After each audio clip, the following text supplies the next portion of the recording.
Hello, everybody. Welcome back to Ghostlight.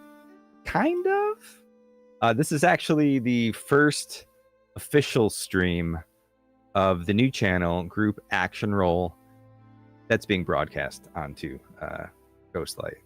Say hello to our wonderful cast. Hello, everybody. Hello. Hello. How's everyone doing tonight? Not bad. How are you? All right. It's been a day. Let me tell you, it has been a day. Sadly, we're missing some of our friends today, but that's okay. It's gonna be all right. Did I just get a message? Oh no, it's just me. I'm like, someone message. So this is the halfway mark officially for this series. So I wanted to just kind of touch base with all of you to see how everyone's feeling, sort of general impressions so far, and then I believe that Mac Throg is going to give us our recap for today.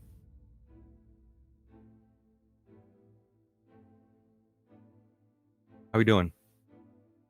Good. Yeah, I'm feeling pretty great. You know, I heard that we're becoming a party of 5. You know, from a certain person. I mean, I didn't know it was gonna be a party of 3, but we'll see. I told Sage, I'm like, well, they're not safe necessarily.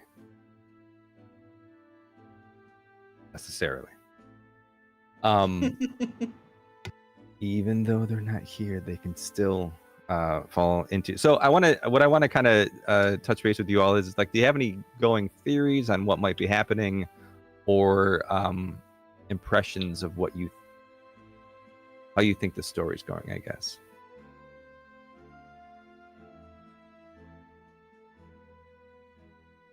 No theories. Al's up to something. Yeah. Everyone's up to something. Everyone knows what Echo's up to because he's just like up front.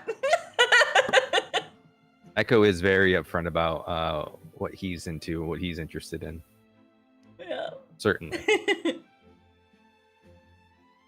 I am looking forward to figuring out where in the world Echo's vision is going to lead him to find the scar.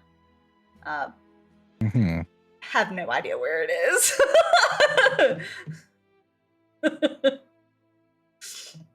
Coloran, what are your thoughts, theories, feelings for Dar up to this point?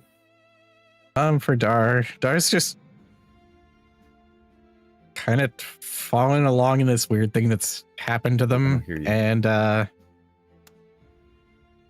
yeah, he's not quite sure what's going on at all. He's still trying to figure out what gods are. It always happens. Always someone.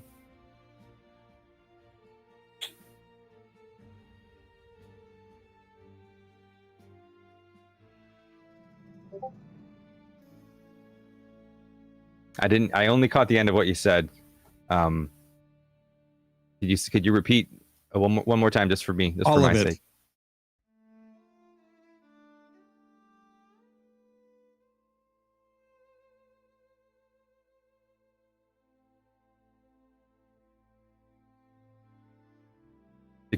The group decided. Speaking of the great deceivers, Hal, what are Helm's thoughts currently of the group and sort of where the path that you all have chosen? I think it's still extremely early, though he got to see the full might on display in the last fight, the last session, where everybody got to use some of their abilities. So he's like, okay, I can hide in the back a little bit and won't get killed because the big, strong scarecrows and orcs and fairies and fun girls, you know. He was certainly not wanting to go home. That was obvious. I think he got more nervous as he got closer, going like, is this really going to happen? Because he's never had to go back, regardless of had he wanted to go back or been summoned to go back. It's kind of the type where he would get halfway there and just turn back around and make it up excuse why he can't be there. Realizing that his buddy Throg was of royal blood was kind of surprising, but he feels kind of, I wouldn't say bad or, a little guilty, maybe a little bit of a conscious or guilty conscious about, him changing the story. But I mean, to be quite honest, Hal got the best education that money could buy if he had gone to school. Sure.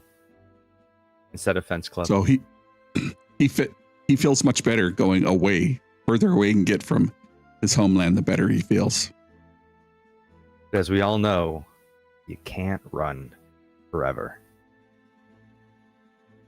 Mac, what's going through Throg's mind up at this point?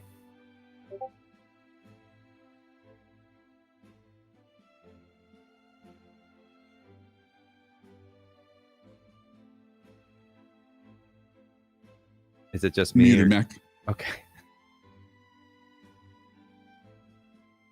Yeah, he's a little like everybody was kind of surprised. He was the royal blood they needed. He's never thought of anything. I mean, he grew up pretty much getting kicked around until he was tough enough to kick back, and then sent over to here and just kind of we're going to sacrifice you and all that. And it's kind of he's kind of taking it as what Echo said about people in the fields and stuff like that, and child that wasn't known about it.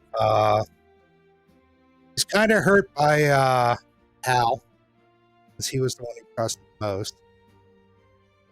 The whole, if he remembered. No, not about that. Oh, he doesn't remember anything about he basically he figures he learned the truth from the village itself, and it was just he's like, it just feels like another responsibility on him now that he's got to be. He doesn't know what this means.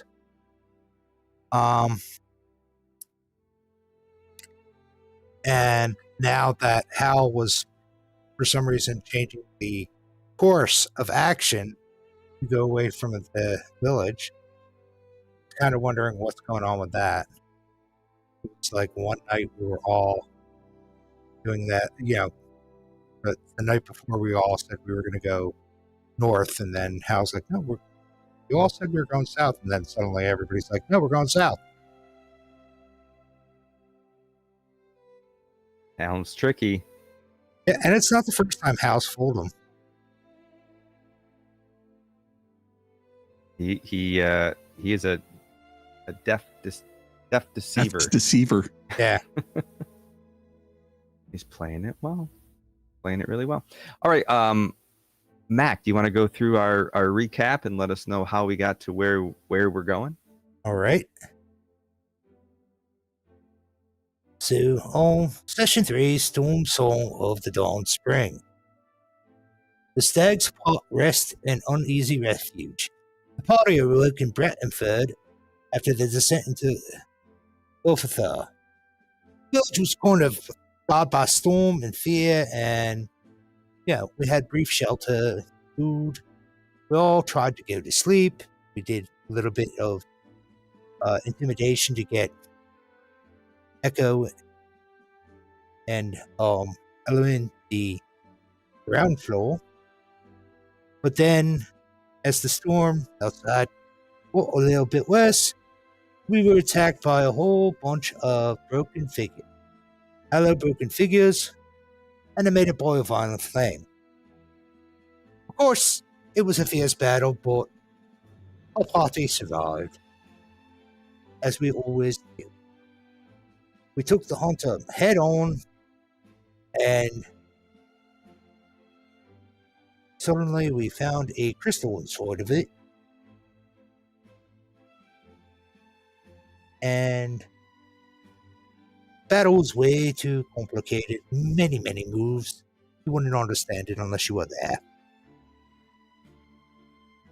So then, after the battle, we found these crystals. It kind of hurt Elman. We took him back inside. And then the next morning,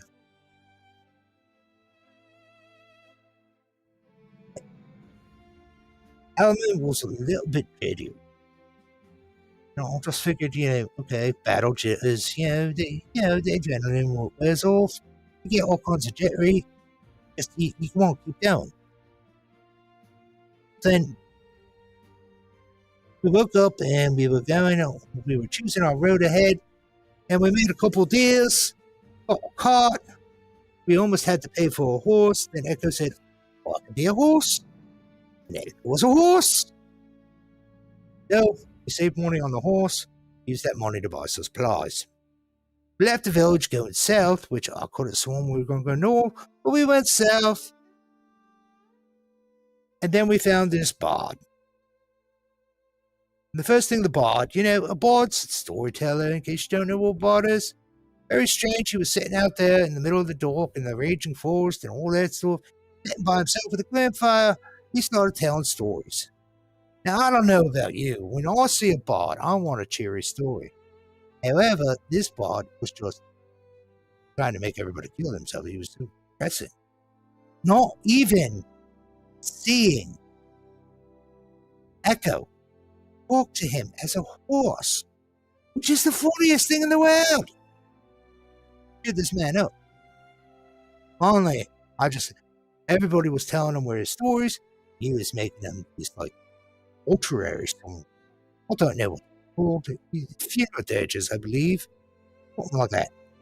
So finally, I just looked at him and I'm like, dude, you are a bard. Times like these, people are going to look at you. You need to be cheery and cheer them up, give them spirit, give them hope. Then we woke up the next morning. He was gone. He split. He must have not liked what I said. But all, it happened.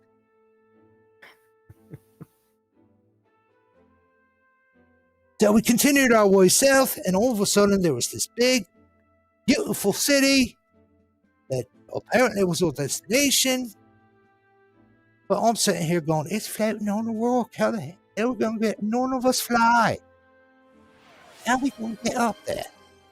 But nobody, well, I didn't ask, actually, so I guess nobody could answer me if I didn't ask. Well, that's pretty much where we are.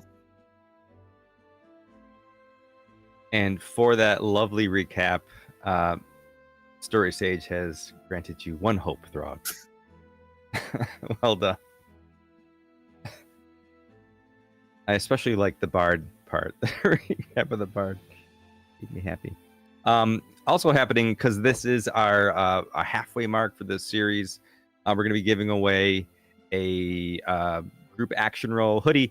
I was trying to wear it for the stream, but it's really good at keeping you warm, so I took it off. We're going to give away one of these. So stick around. It's going to happen probably around the 2nd break, assuming everyone survives that long. And what do you say? Roll the credits? I mean, the how people is at my home audio? They were saying they couldn't hear me at one point. Yeah, Is I think it better now. I looked through. I think I found it. Okay. I think I found the issue. Let us know in the chat if you can't hear caller on. I think we're good. I think we're good. There we go. Okay, you're all set. All right, let's play some Daggerheart. What do you think? Yep. All right, here we go.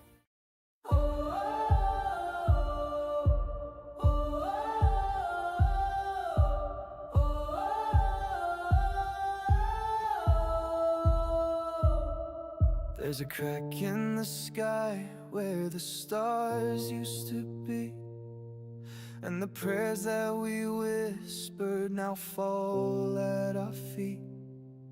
What we thought was eternal was only a spark. Now the gods are just echoes that fade in the dark. but I still hear a voice like a fire in the rain, saying go on, remember, don't let this be in vain. We were born from the ashes, we rise from the pain, carving names into silence, rewriting the flame. If the heavens are breaking, then we'll stand where they fell. We are more than their echoes. We are the story we tell.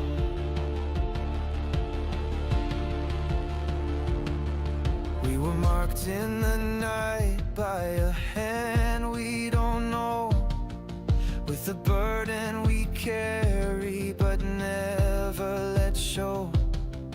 Every step is a secret, each choice is a threat. Will we fight for the fallen or crown gods instead? And it's more than a fate, it's a promise we keep.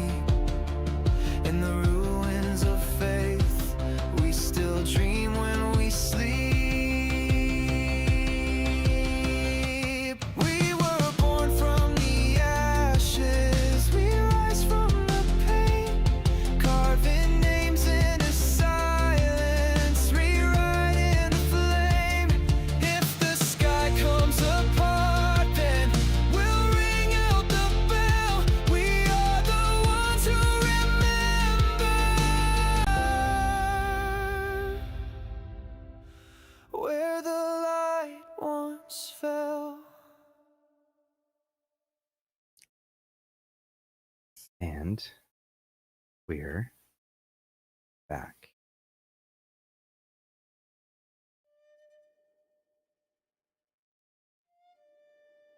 So, when we last left off, you were approaching the Elven Kingdom.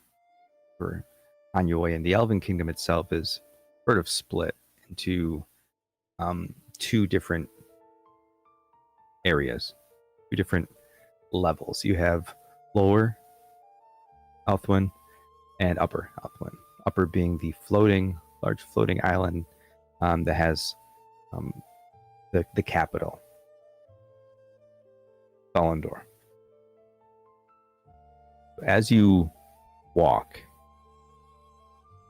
the road winds upward into Lower Elthwyn, and at first glance, it's breathtakingly beautiful. Every stone underfoot has been cut with precision. Each seam aligns so perfectly that time itself seems unwelcomed. Bridges of white and silver marble arc across streams, the balustrades carved into running wolves, stags mid-leap, hawks with wings forever unfurled. Homes are latticed with ivory, balconies draped in flowering vines, the work of a people who built not merely to live, but to be eternal. Yet all of this is silent. Not the silence of peace, per se. The silence of a breath held too long. No voices, no laughter. The air carries no bird song. The streets are not abandoned, they're haunted. Because many of the people of Elthwyn are still here. As you walk through Lower Elthwyn, the settlements that you pass through, you notice they're scattered with stone statues in the street. Not these beautiful works of art that you've noticed as you walk the path. No artisan would pose their subjects in such raw, frantic motion. Mothers clutching children mid-run, guards frozen with blades half drawn, their faces twisted in fear or locked in battle cries. all carved from pale stone. Yet their poses speak of lives interrupted. Cities and towns struck still in an instant. Yet this is not the only stone that you see.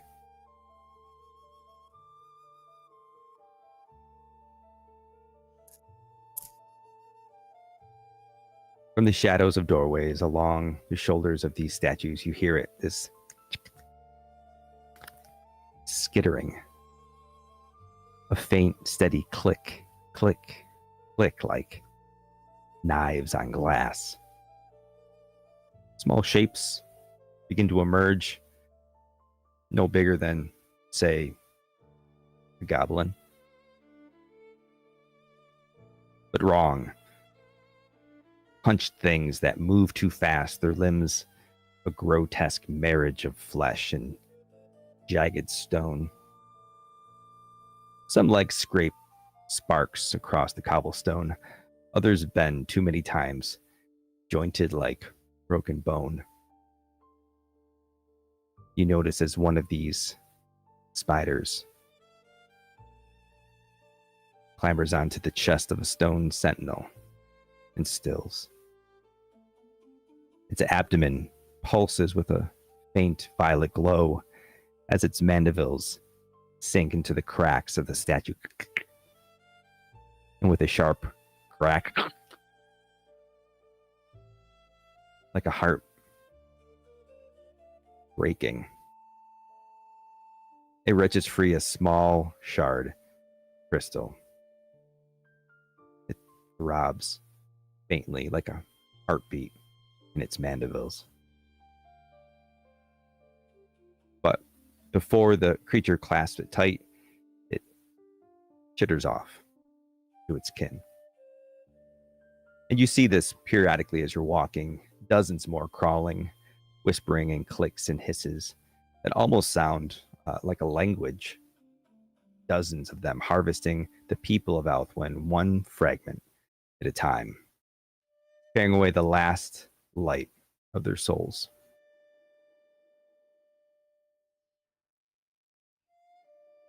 It started to rain here. Spooky. All of it framed by what looms ahead. As you make your way through the towns, you see the crater, this vast wound in the earth that it's where the capital once stood, the upper Althwyn, before it was wrenched out of the ground. Across this yawning chasm floats the impossible. Dalendor, upper Althwyn, this island floating in the sky. Its cliffs hang jagged and raw, waterfalls spilling endlessly from its edges. You can see marble towers rise from its crown, their spires piercing the sky, banners hanging limp in dead air. Ancient forest clings stubbornly to its surface. You can see some trees helplessly falling over the edge, clinging to dear life with their roots. Should be alive with centuries, horns, the bustle of a city that defies gravity, but instead you hear nothing. Glows subtly as the sun barely peeks over the horizon. Really what passes for day these past few months since the shattering in Lunesra. And from the wound to the sky stretches what remains of this grand bridge, once a marvel of elvish craft, a mile-long span of silverstone arches. It now hangs broken. Its center collapsed into this maw, this abyss. Fragments of its span float midair, suspended by sputtering wards, grinding against each other with sparks and groans. Like the ribs of some colossal skeleton that refuses to fall. The air here tastes thin, dry, just wrong. The silence of the city clings to you. Every instinct screams that this place should be sacred. All you feel is abandonment. Something waits. It's here, just off the base of the bridge, that you stop. The spiders scatter into the shadows, leaving the road empty. The aurora light cast down from Thalandor paints the ground a pale green and purple. The weight of this place presses against you. You take the time to rest in a nearby town just outside the bridge. You build a fire. The 6 of you have another chance to rest a bit. We all took a long rest before we ended last time, right? Yeah. Okay. So as you're sitting around the campfire looking at what's ahead, what thoughts does the party have? What words do you have for one another?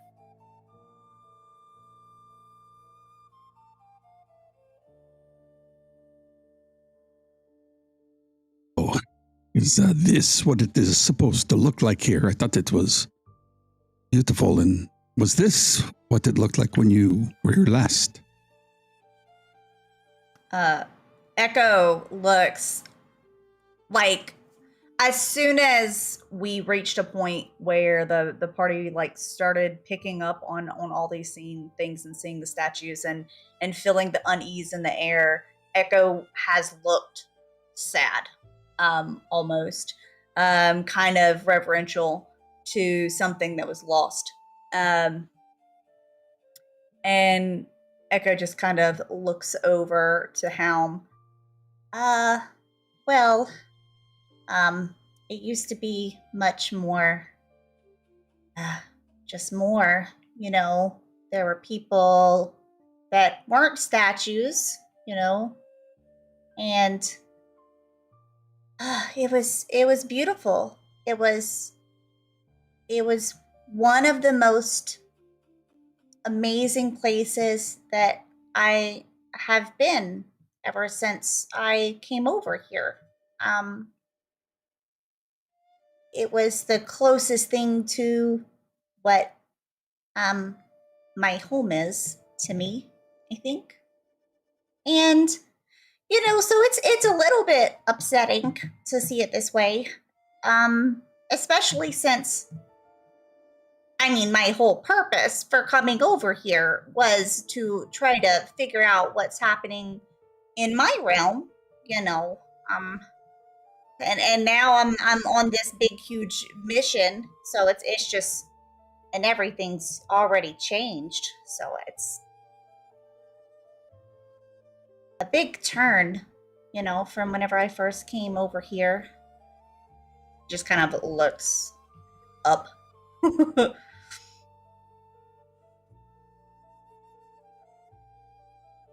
Mara, what are we supposed to do that we're here now? I mean, can't ask anybody anything. Like,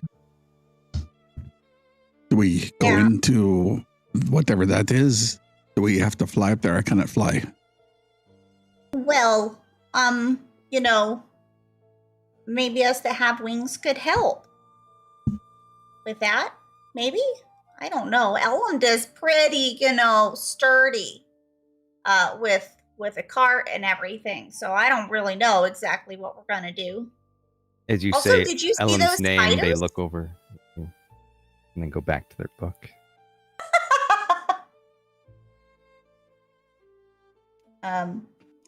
Did you see those spiders? Like, should we follow them? Are they taking, like, stuff somewhere to, like, you know, collect it? Might be a good clue to follow, but I will defer to His Royal Highness. So, Throg, what are we supposed to do? Do you know?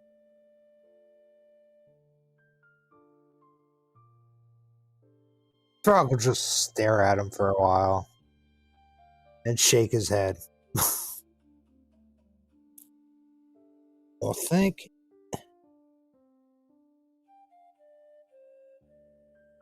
those crystals, we've gotten out of them before. They're getting out of the statues. What if those statues weren't statues?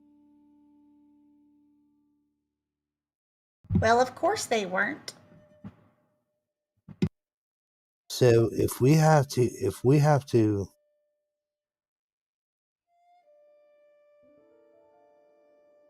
there's something here we have to heal, like your book wizard said.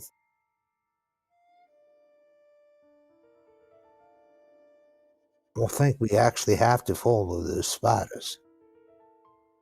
Because I think wherever they're taking those crystals is where we're going to find the thing that needs to be healed.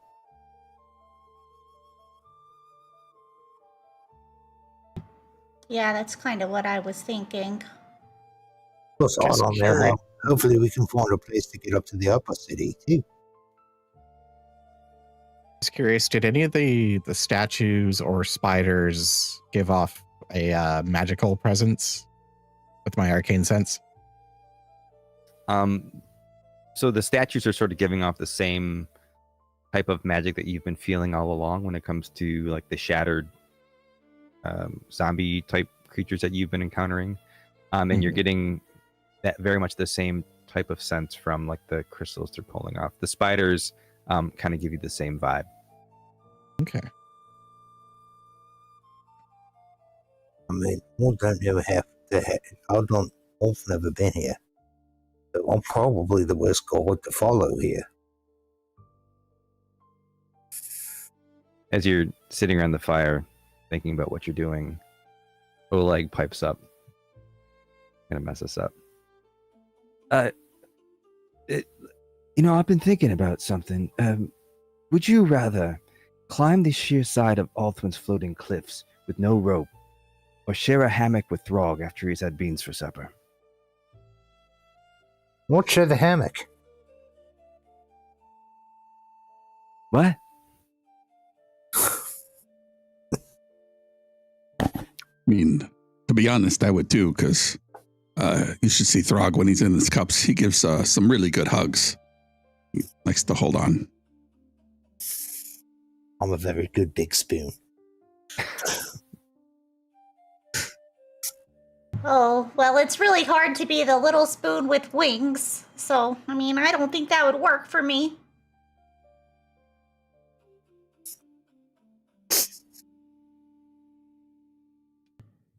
What's a hammock? Are we supposed to gain any insight from these questions? No, I've just been thinking about it all the time.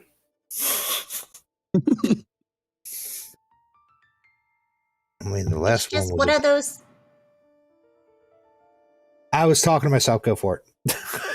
It's just one of those things where, the more you know yourself, the better, right? I was just kind of thinking the last one was about ghosts when we were in the city, so kind of made sense. Is anybody feeling any kind of pull like Oleg did at the previous one?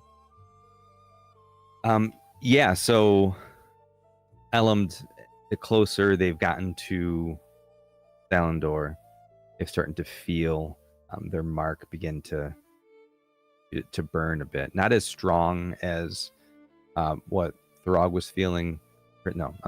As Oleg was feeling earlier. You're still a pretty good distance away, but their mark is starting to burn a bit.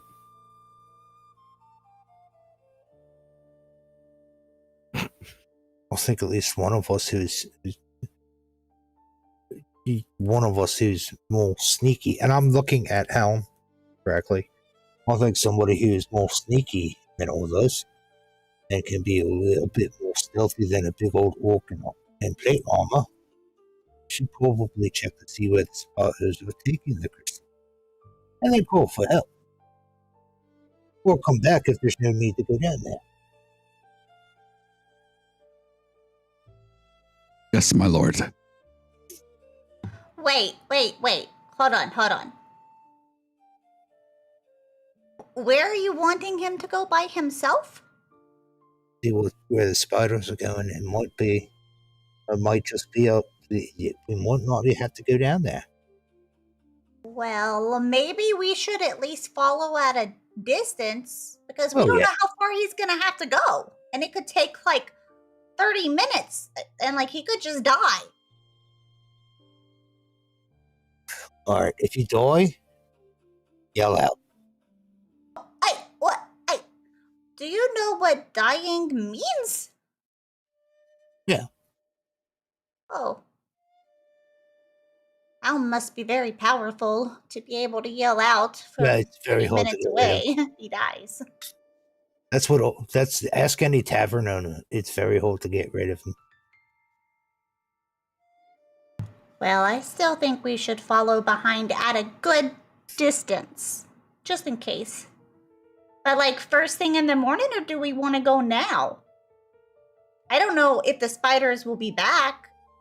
Did they take the, I'm just going to call it the essence, of all of the statues near here? Or like, do some of them still have kind of like the vibe going?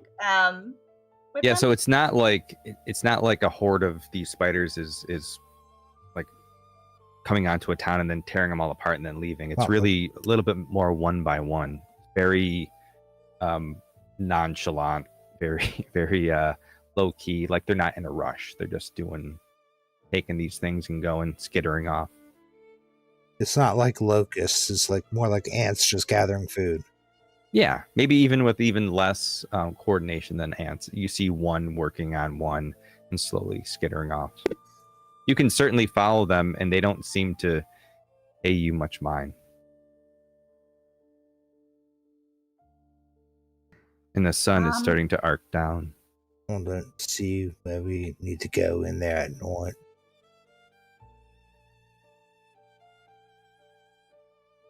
I don't see how we're going to get in there during the day either. I mean, it's only like, 2 hours long?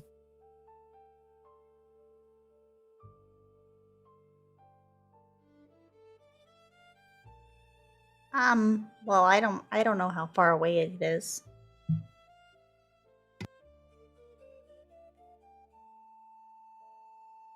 Let's do this. Why don't we head in a little bit? I'll go ahead of you for some time. Don't worry, Echo. I've got at least 8 more lives left. And then we will go to the next milestone junction, like little X here. Well, it's not really an X, but maybe where those buildings meet. Then we can come back should we get ambushed or tired. And spend the night and then head back in the morning. I mean, what is the night? Is the night the darkness, or is the night just a certain time of the day? That was a rhetorical question. All right, here I I was go. about to say that sounded like a trick question. A little bit. Are you trying to kind of ride my both. leg with his questions? I mean, I would certainly share a hammock with you, Grog. I don't have a hammock.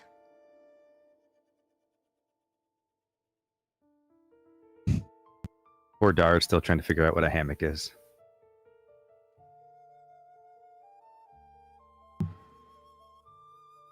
Does anybody else see any other way that we could go down here? Is there something that maybe, Dar, you think of something like magical we should avoid or not avoid? There's just, we need to go look.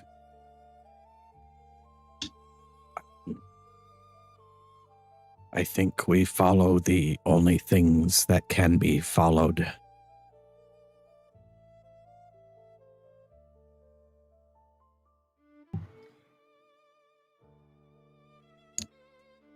All right, Ghost? let us follow the spiders. Does Echo remember another way up to this, like, to the city?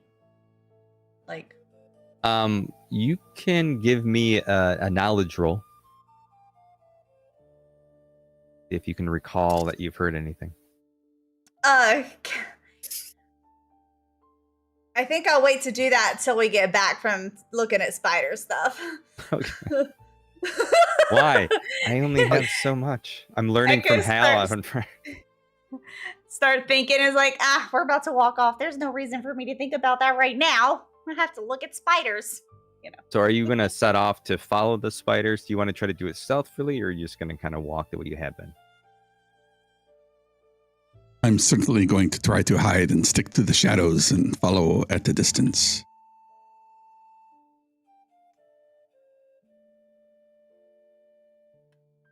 What about I you? want to follow as well. You want to do a group action roll? Group action roll? You can. Outstanding. The first group action roll of group action roll.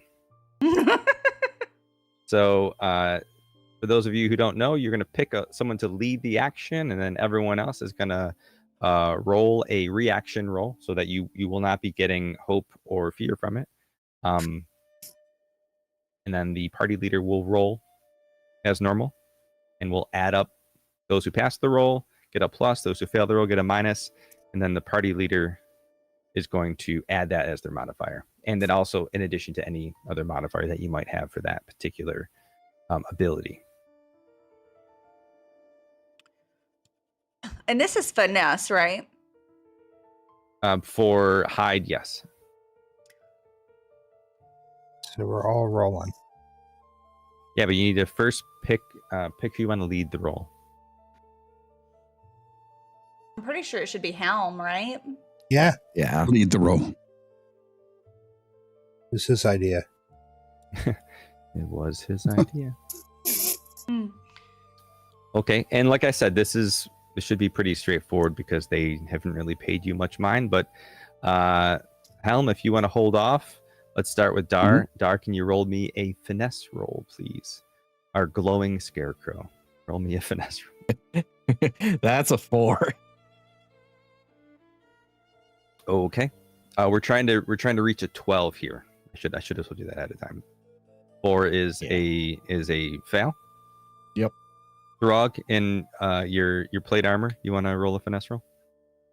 Sure. I'm just straight up walking. I don't know what they're doing. There's no advantage, disadvantage, right? Unless you have something for like there is disadvantage if you have like your armor. Does your armor have a disadvantage for finesse rolls?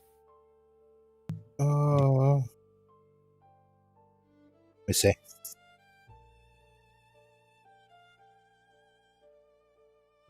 You're wearing It's the not. breastplate? It's chainmail. Well, you're wearing the breastplate. Oh, the breastplate. Yeah. You got both. Iron Tree breastplate armor. Yeah, but you don't have any. Doesn't appear to have any. When you mark Disadvantage. your last armor slot, blah blah blah. Base threshold Yeah, it's also a good reminder.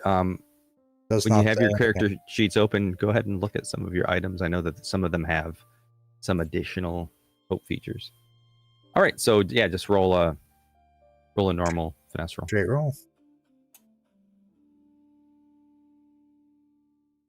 Oh wait, I get to re-roll Did you get a 1?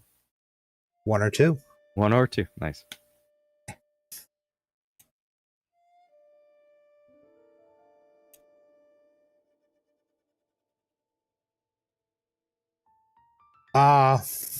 I'm going to post this so you see I am telling the truth. That must be good, right? It's really good. Trust us.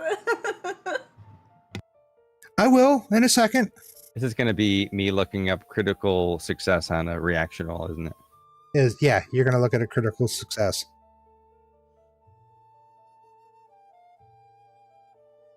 All right, because I'm pretty sure it doesn't do anything for you, but I don't know for sure. I know critical success on a reaction roll negates any negative consequence you might have. However, Okay, it doesn't like me. It's 2 3s. It's a critical success. I mean, it's still a critical success. Yeah.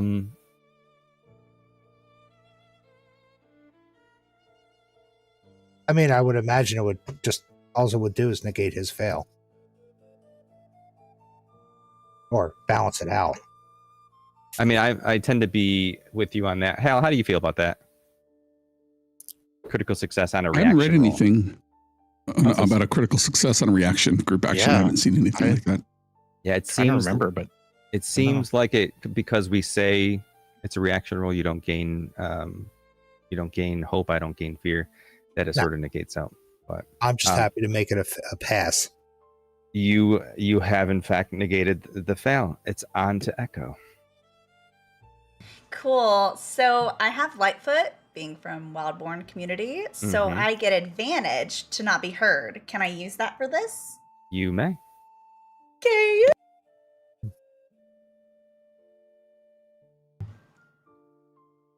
You got a crit, didn't you?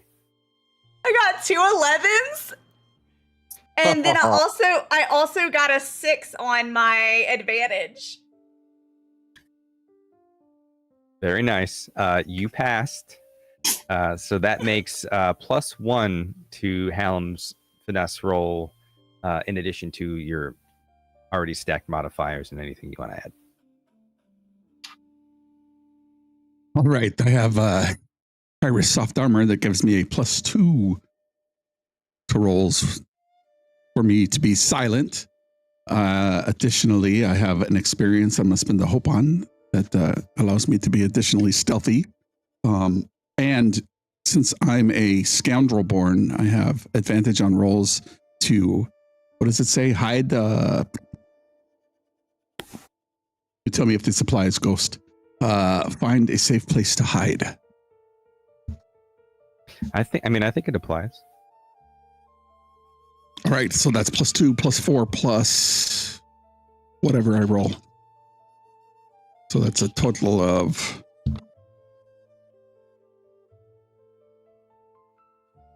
10, 19, 20, 24. It's like, what are the odds it's going to get a 3? Yeah, no, you are successful. Between the 4 of you, tell me how exactly this troop of individuals with your glowing scarecrow are sneaking behind these fighters. I will sit off at a crouch and move from shadow to shadow and place to place and say, don't step on that thing right here. And then I'll point to the statue that has fallen over, and then I'll move from place to place and I'll say, come on.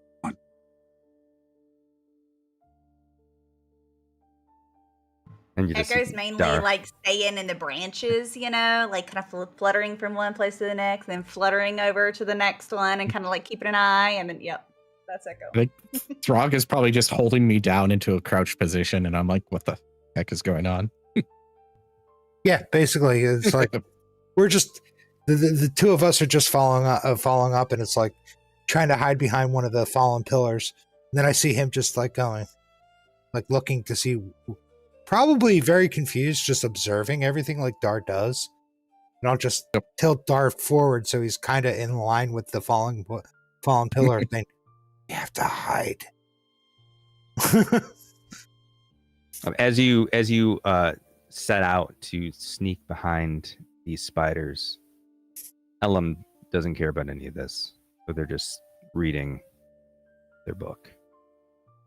And Oleg feels like somebody should probably stay behind with Elam just to keep him safe. And we never saw them again. And that was it. All right, so yeah, you successfully tell these creatures and kind of see where the few of them that have these crystals are chittering off to.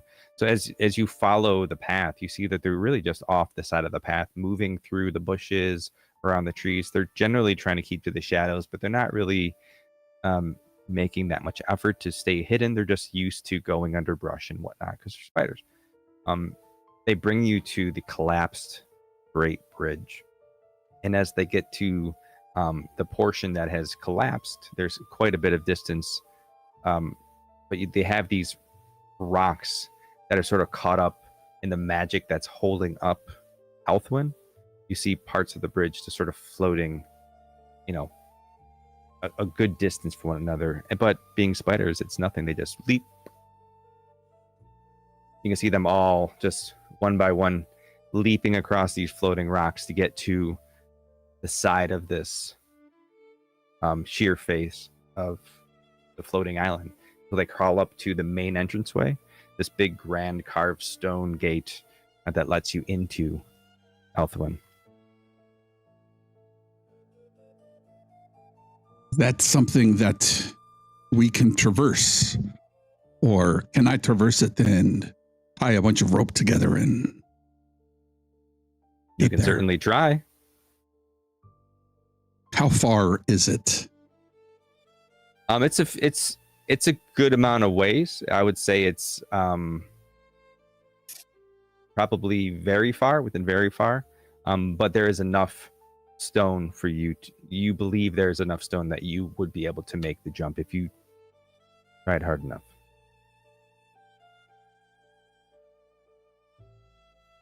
I will look back to the group and say, all right, let me get your rope. And I'll start connecting it to a grappling hook and then take my rope, connect to it. And all right, anybody else got any rope? End of my rope. And then once I get all the ropes tied together, Are the floating stepping stones far enough apart that like we could just basically hand Dar and hand if Ellen was with us, like just hand across and like the larger like Oleg, Hallam, Throg would be able to just kind of like crossing a river, jump from stepping stone to stepping stone? You wouldn't be able just to pass, not very easily, at least pass an individual off to another person. You are going to need to actually take a leap. What about I'll throw? look back.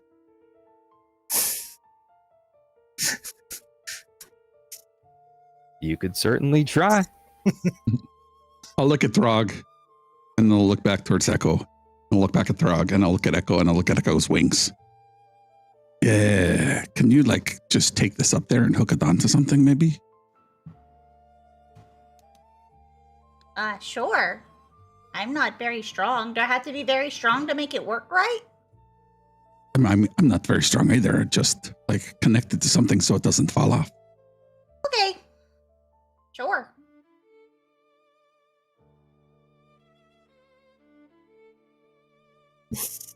That should wait. Echo does it. It doesn't cost you anything to fly, so you just It Go on sure over there. doesn't. Alright. So as can you fly attach whenever the grappling hook to sort of the rocky face of the floating isle, and you bring the other end back, or they already have the other end, you I'm feel like assuming it's they secure already enough have to yeah. guide to use as a something to steady yourself as you jump from stone to stone. I would say they would give you advantage if you were trying to leap. I'm going to use a hope to cast wall walk. Okay. And to try to help with any parts that I need to climb or things like that to help me. Also, if anyone wanted, we could put a rope around my waist and put like a rope around your waist, and then like I could fly above you, you know, and if you fall, then like I'm not very strong, but I could lower it, like slow your descent maybe or something. I know that the players aren't here, but are you planning on moving forward without Elmd and Oleg, who still very much exist? I feel like, okay, how long have we been following these spiders? Because sun was about to go down. It's not very long. Not very long at all. You were already pretty close to that bridge. This town was just off to the side of the bridge, so Mhm.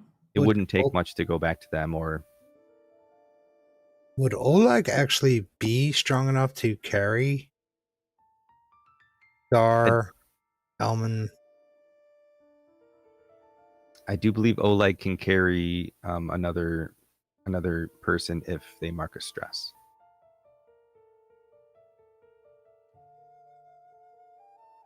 Mark a stress to pick up and carry another willing creature. approximately your size or smaller. which would encompass Dar and I mean, I'd hate to stress him out when he's not here, but I mean, if we wanted, we could stress him out while he's not here, and then we could rest at the top, and I could use clarity of nature that I can use once per long rest, which I have marked, but technically that was previously, so it shouldn't be marked anymore. But so I'm gonna uncheck that real quick. did you forget the long rest? Did you forget the long rest? I don't know.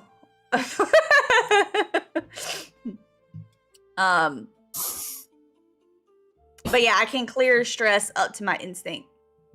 Okay. And then if we, then rested, then, So I don't know.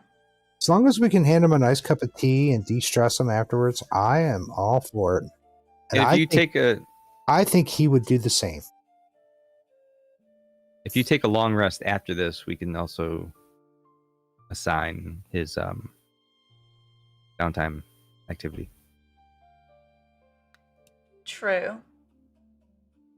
But yeah, so we could do that if y'all wanted. And whenever Echo went up there to hook the thing, did he see a location that was nearby that looked like we could go and bunker down?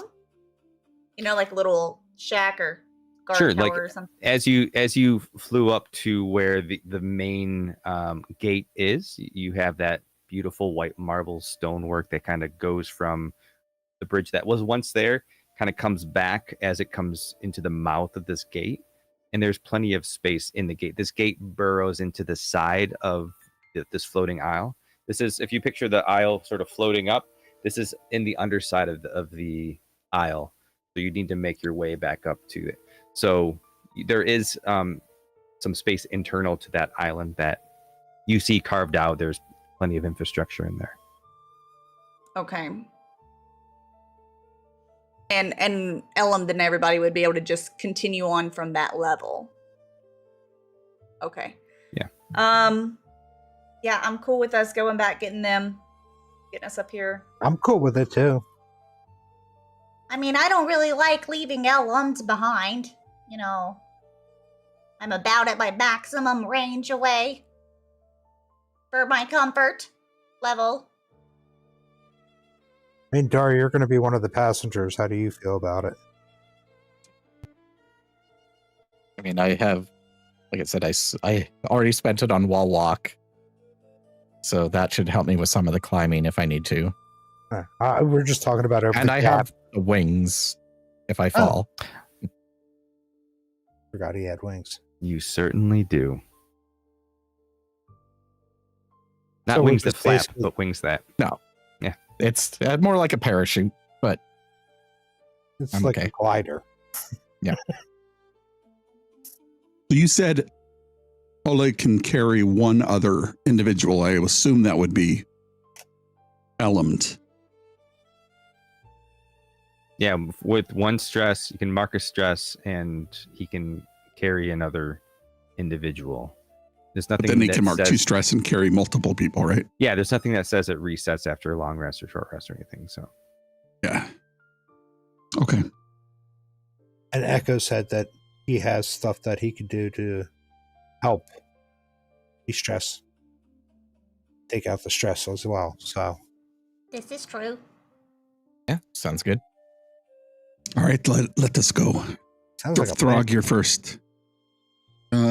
Maybe Throg should go last. I'm not sure if he wants. Everybody stand back. Okay, Throg, go ahead. I'm assuming we went back and got them, and we came back, and now we're doing this.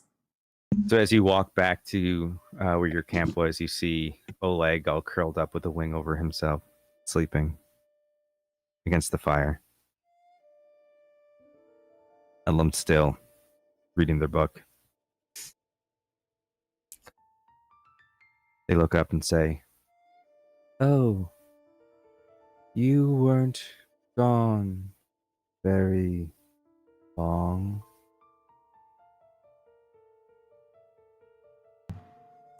No, we weren't. It was just right over there that they were going. So, I mean, we were going to go ahead and go up because we kind of found a spot.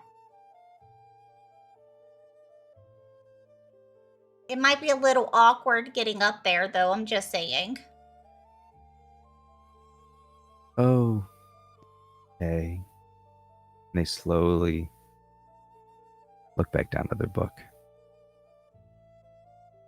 How do you feel about flying? I am not a fan. Am I going slow enough? There is one spot Beautiful. on the bridge where we're going to have to get Oleg to kind of carry you over a gap.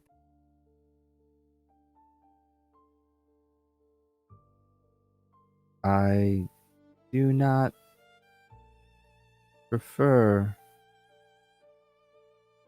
to be carried. Well, unfortunately, I don't see how any other way of getting you across there.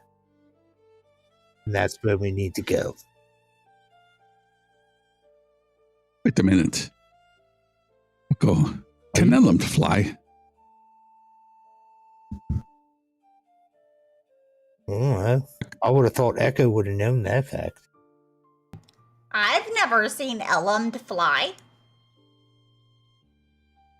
I mean, Elumd uses his their magical like hand thing, you know. Ellum, can you fly? Or hover? Or float? I'm looking. I don't think so. I don't think so either. So Little sidebar conversation. that's none of your concern. Oh, just trying to get you across. And They I'll pick up walk the book. away. Let's go then. And you I'll see go that over they to just sort of like wheeling themselves with the power of their mind, pushing themselves down the road. Not even waiting for you, just going down there. Doesn't even know where to go, really. Just, we came from that direction. So. It's the one road. It's right there. Yeah, You it's can pretty figure it out. obvious the bridge that's collapsed in the distance. Yeah. Up the floating island. Well, Dar, shall we follow the off-colored mother of pearl bricked road? Okay. All right, let's go. Echo's wake gonna up go Oleg. wake up Oleg. What? we had a plan. What did I Okay, miss? so would you rather have to start your day exhausted?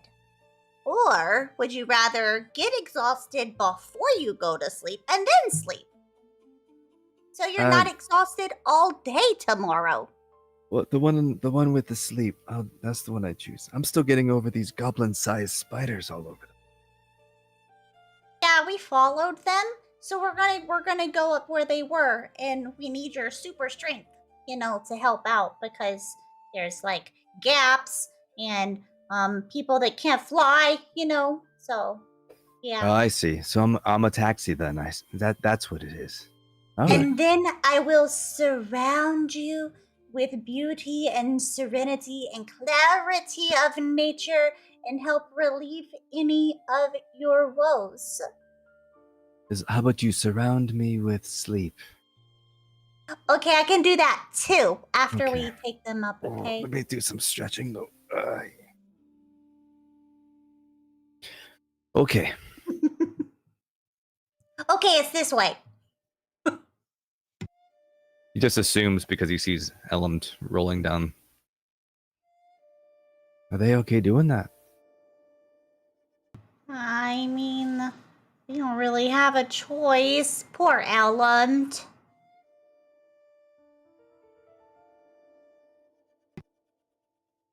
So as you make your way back to sort of this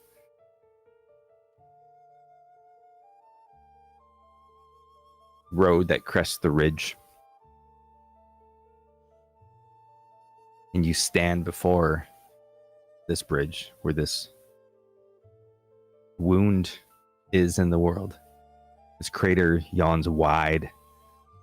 This black abyss carved when Thalendor was torn from the earth. Beneath you, it's dark. The sun is long since gone down. Across the void, this floating island hangs. Again, you see the waterfalls cascading down into nothing, into that void.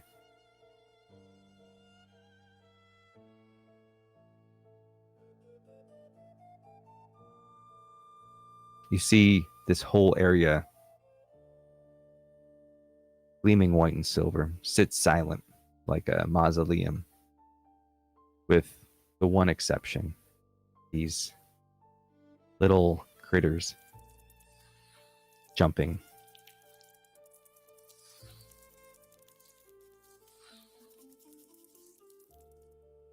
Until they're done, until the last of them have come through, cling to the wall and skittered up.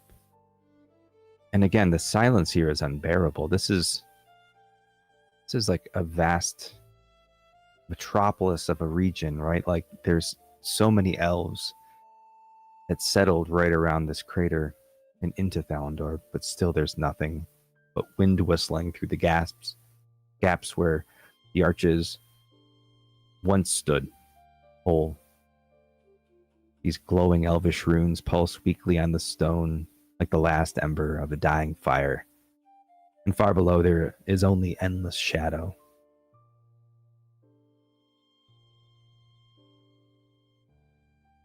You look across this broken span, this fractured magic. This is an obstacle for you. And so you're going to ask Oleg to carry you one by one. Is that right? Is there any way that I could aid him? And like give him advantage? Since I can also fly. I'm not super strong, but like as like another point of something in the air. Yeah, I mean that makes sense to me. He only really spends a stress to do this. So if you want to I mean, the point was for him to for Oleg to just take over the two that can't. Oh, okay. So not jump. everyone, just the two. All right. Yeah. I mean, So Echo can fly. It's pretty much Hal and I can take care of. Like that's why I asked you if we were they were spaced out enough where somebody Hal and I size I gotcha. could hop across, and it was pretty much for our wheeled ones. All right. I tell Yeah, you because what. they get advantage from the rope, right? So I figured I could get advantage. If you want to help, spend the hope to aid an ally, but I'll only charge Oleg 1. We'll get 2 for the price of 1 stress. Sound like a deal? Okay. All right. Because he doesn't roll, he just does it with his natural movement. Okay, so I mark off a hope to have helped. Okay. And he marks off a stress. Gotcha. Excuse me. Polaron, tell me how this goes with Oleg and Dar.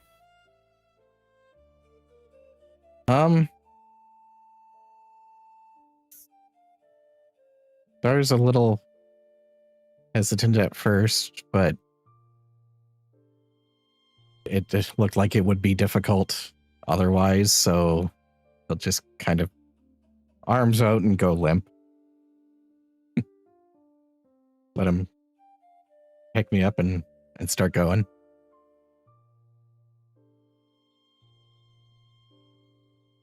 Okay, and as he carries your limp body hanging, flies you up to, gets you to the corner, or gets you to the edge of the bridge into the gate. Takes a deep breath, and then he heads back down to pick up Elland. For this one, Echo joins him. Echo, how do you and Oleg get Elland across? I'm assuming Elland wants to stay in the wheelbarrow and us carry the wheelbarrow.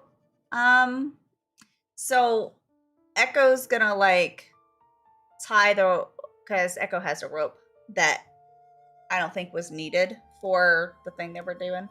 So Echo's gonna tie the rope in specific spots to make sure that not only is it kind of protecting Elland from sliding out like the back, because I don't think it's like 4 walls, right? It's just like partially. Yeah, it's enclosed. It's an enclosed cart. Oh, it is? Yeah. Okay, perfect.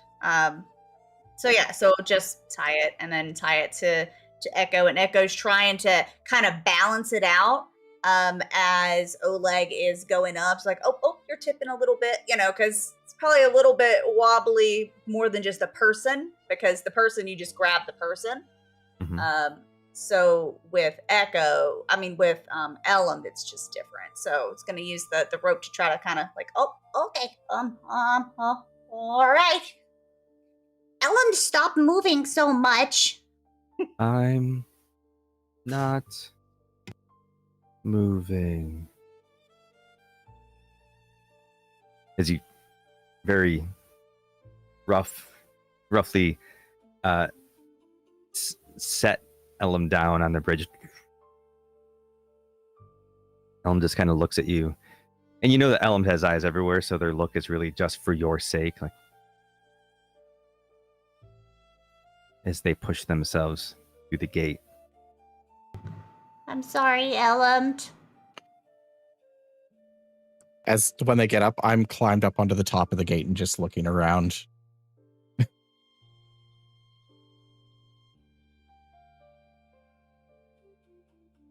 All right, who's next?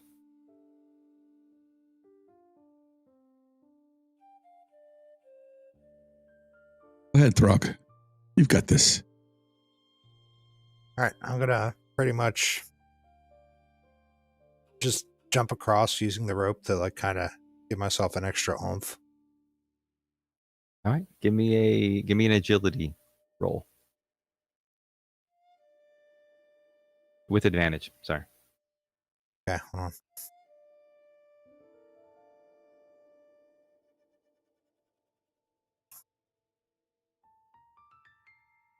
$19 with fear. Ooh. Don't mind if I do. 19 is a success. All right, let me know. How do you do it? How does this look as Throg leaps across these floating stones with the help of this rope? Kind of like, did you ever climb up a waterfall? Like go on a waterfall hiking trail, and they have the rope bridges that go across it, but you ignore them, of course, and you just try to crawl onto the water, like up the waterfall itself, but you're pulling yourself up by the rope, and just to steady yourself in case like you land on the rock and it jostles a little, where you start losing your balance. You can grab the rope, pull yourself back up, and I mean pick its way across. I assume that the ropes went from one point to 2 different points, so it's kind of like we can kind of pull ourselves up like a rope bridge.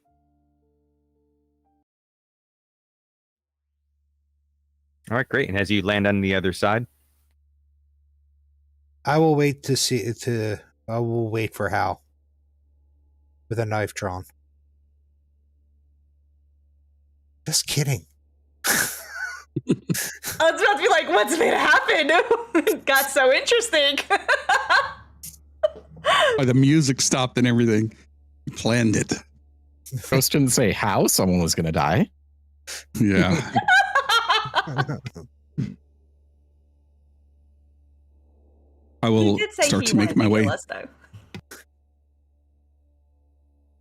I could kill you with the story. I don't want to do that. All right. Should be smooth sailing for our Atari friend. Up. As I tighten my gloves, I have gecko gloves so I can climb vertical surfaces. I start Yes, sir. making my way up.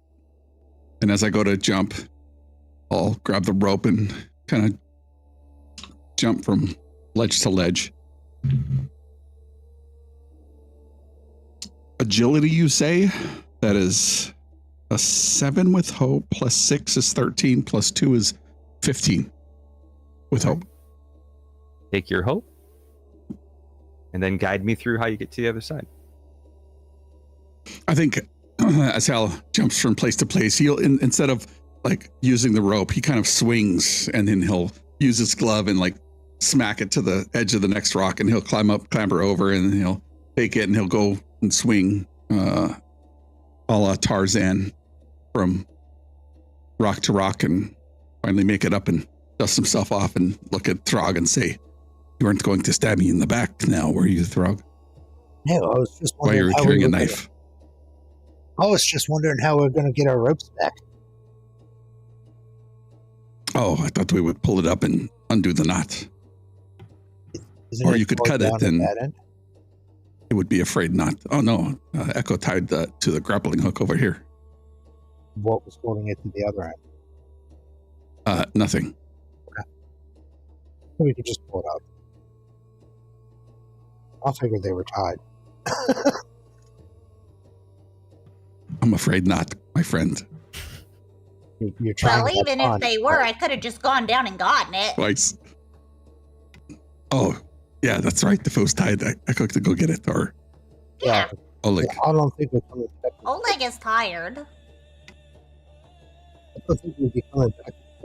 This is where we need to go. And fly to sleep. Or he's going to fly to sleep. I don't know what you just said, but come on, let's catch up with the rest of the group. Yeah, we kind of lost you there. Music got a little bit louder. Is that too loud? Yeah, I just moved it down again. Oh, sorry. I kicked it up on stream, and I kicked it up here, and then it a little louder on stream. Gotcha. All right, so now you're in the other side. You're in this very quiet, dark hallway, again with the white marble stonework. You don't see much of anything. You do see, again, more of those statues frozen in this terrified position. These ones don't seem to have been picked apart by the spiders quite yet. Is this where you're gonna rest for a bit?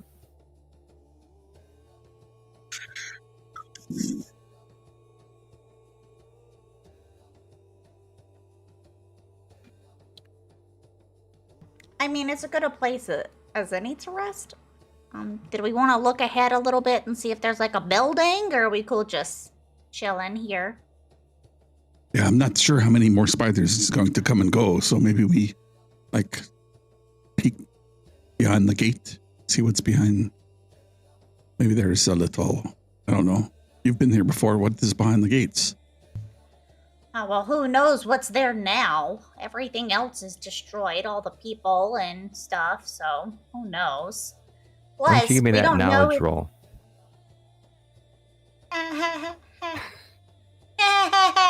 Unless you don't want to. I would like to know if there is a place nearby that is a little bit less, like open than this. Simply because Echo doesn't know if the spiders are like relaying information back to whatever they're like. Echo's just imagining all of them just bringing essences to something to form this big, huge thing or something like that, and or like feeding something. And I don't know if they can see through the spider's eyes. So if we could hide, that would probably be better. Okay. So sure, I will make a knowledge roll. She declared. Too bad Elmd is not here because Elmd was also at this location with Echo, and their knowledge roll is so much better than Echo's. But let's see how he does. I will spend one of Elm's hope to give you advantage. How's that? Oh no, I don't want to take Elm's hopes. Oh, okay, then never mind. That would make me sad.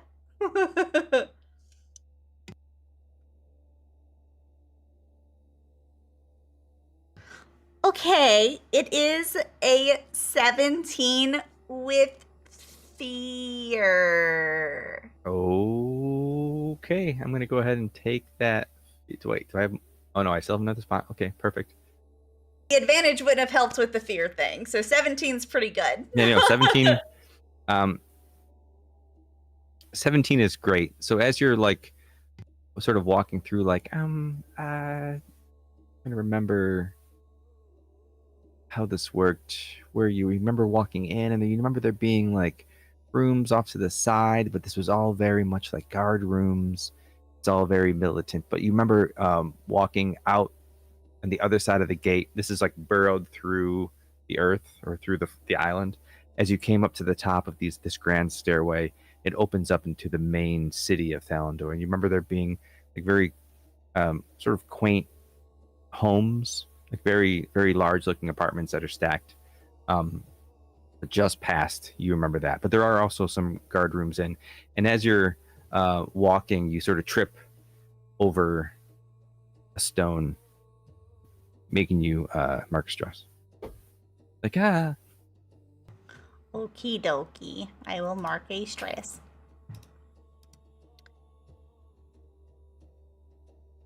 Well, we could go to the smaller like guard type rooms. They're closer than the like houses, but the houses, have like beds, maybe. If you wanted that.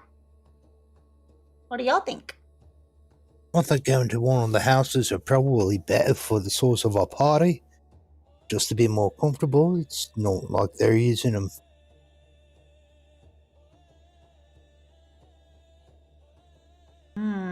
We have no sense of how long rooms ago. have stuff in them. We could always check the guard area too. I didn't really go in there because I wasn't a guard, so I don't really know all the stuff that's in there. We could check it out on the way. I feel very singled out by that statement. Why? I was a guard. Well, you weren't a guard here. On the way through, I'll check the guards' rooms to see if there's anything of value to us. As far as like weapons or supplies, nothing else. all right. What do you mean by supplies? Food, water. Okay. Do me a favor. Give me a instinct for perception. For perceive. Just don't get a fear. I think he's maxed out. I think if we give him enough, I think I got one more. I think if we fill his screen with fear, he just explodes. So we're good. Actually, I should only have. Oh no, because Thrall gave me a fear. That's right. No, we're right. Yeah, fear away. Oh wait, hold on. No, 8. Sorry. 17 with fear. I can't. Thanks, me. That's exactly what I got a second ago. So as you're looking through one by one, you're kind of like peeking in. There isn't a whole lot that you see. Give me something I'm trying to. There's not a whole lot that you see that means much to you.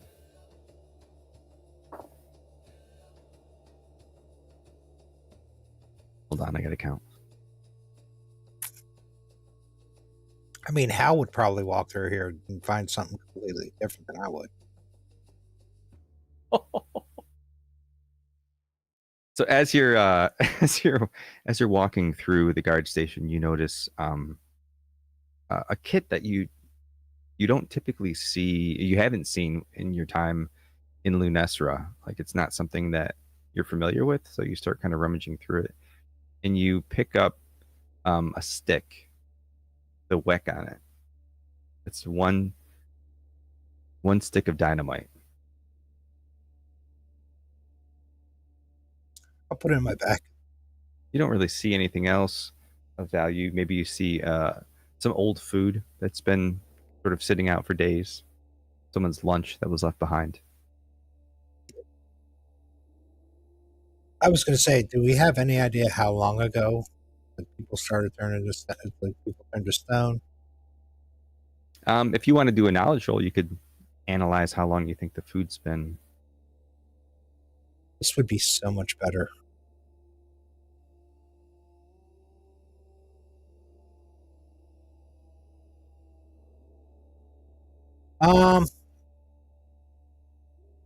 This was a critical success.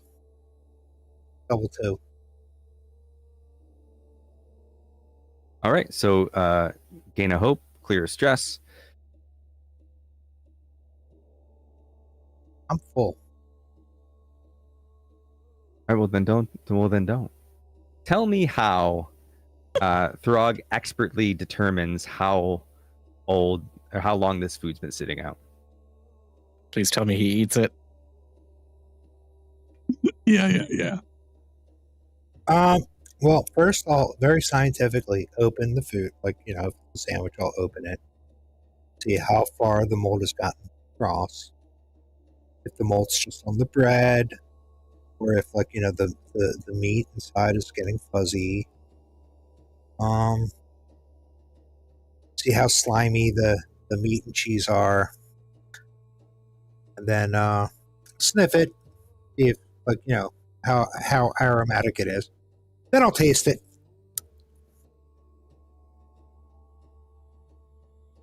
I'm an orc. We've eaten worse.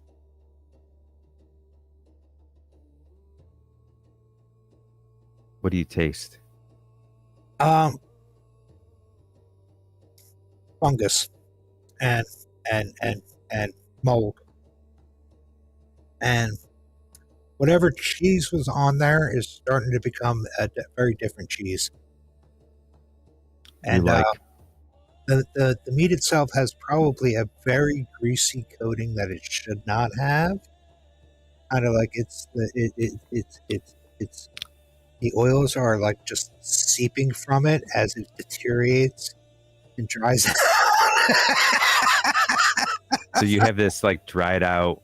Yeah. Tough, it's like fuzzy mold on the bread. Imagine if somebody took like beef jerky and dipped it into the worst gravy ever made. It's sour, and you get that weird sulfur feel, that sulfur taste in the back of your throat. Ammonia. How does Throg respond to this rancid, slimy, grayish brown meat? Spit it out on the ground. This cheese with hard edges and this fuzzy bread. Yeah.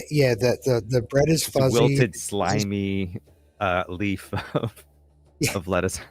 The muddy brown leaf of lettuce. I pretty much spit it on the floor and say, about a week. I would have gone with 2 weeks, but yes, very close.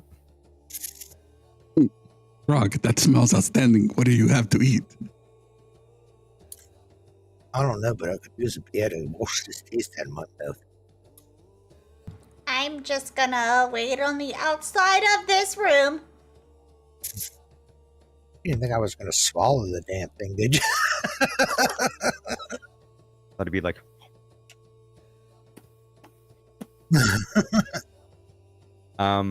Okay, so it's been about 2 weeks.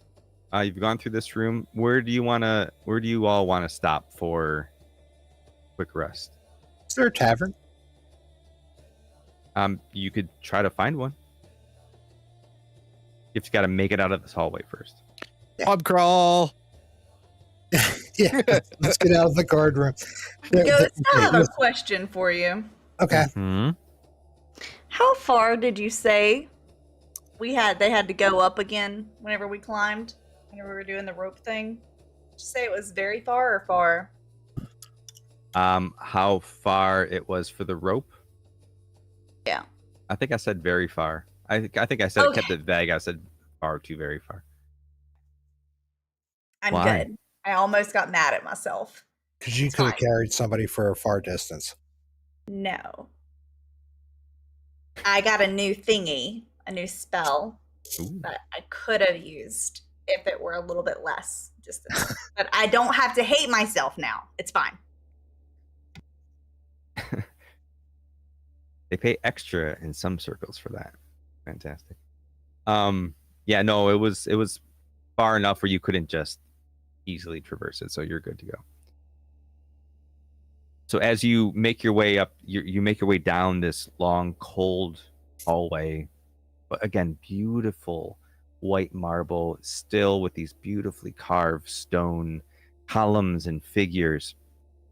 And every once in a while, you cross a not so beautifully carved stone figure, which is an elf guard frozen in this position of terror. And you just move past, and you walk up this grand stairway as it opens up into the main entrance of Thalandor, the elvish kingdom capital. And it opens into this very wide expanse. Again, that whole brickwork on the ground is still pushing in. You can see this line goes straight to this royal palace at the far back of the city. And all the buildings rise up from left and right of the stone, this main road that comes through. If you'd like to roll well, it depends. If you want to try to navigate to find a tavern, you can roll instinct. If you think Echo may have gone to a bar while he was here, you can try to recall.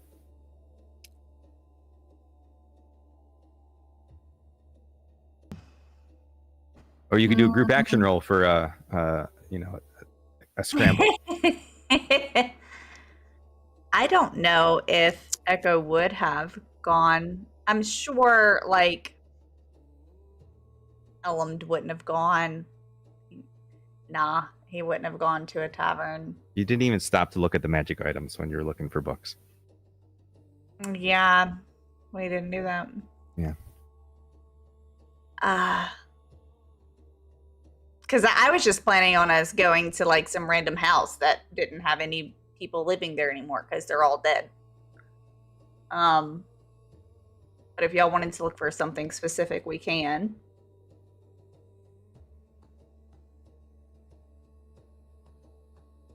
I mean, I just suggested a tavern because I made the comment about need something to wash the fuzz out of my mouth.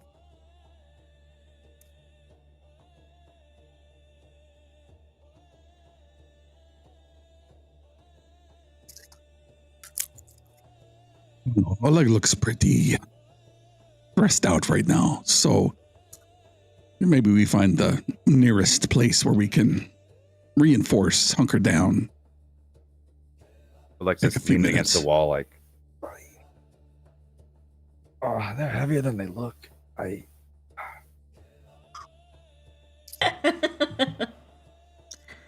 It's all the wood. It adds a lot of weight. All right, so you're gonna go for just a house, the closest one you can. Yeah. You see Yeah. that's all right. So you walk up to one of these big buildings, these apartments, and you see one of the big circle doors has this fantastic wood work carved in with this blown glass in the door. It's wide open, and you sort of look in, and you don't see any stone figures, any spiders, any families.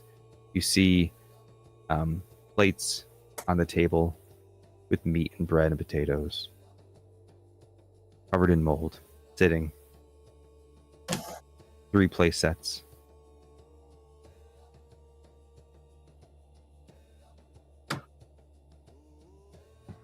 It must have been lunch or dinner time whenever everything was attacked here. How long do you want to rest for?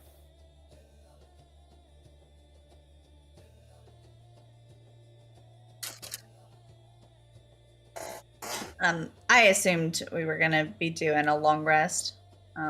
But yeah. If not, then I'm fine with a short. It's up to you guys. Short will work for me, but it's a matter of getting him de-stressed. So, well, I could still do that even if we weren't gonna take a long rest. It's also almost dark, you know. Like it's dark. Yeah, it's been dark since you set out. Oleg has one stress, and that's pretty much it. He's looking kind of stressed, but not too stressed out. He's more just kind of sore, like he tweaked something. Or you did promise him sleep, though. Yeah, we did. okay. Does anyone else look stressed? Nope.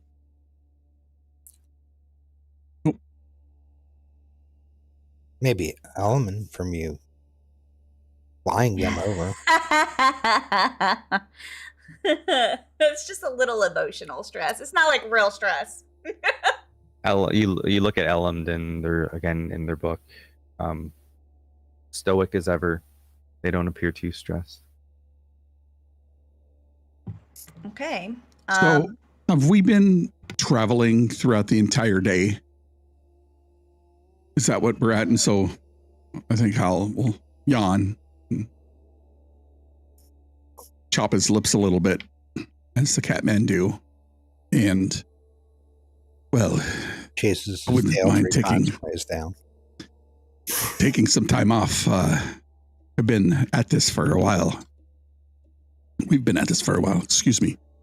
So we should spend the night, see what happens, see if there's anything that comes out in the middle of the night before we walk around the city. Okay.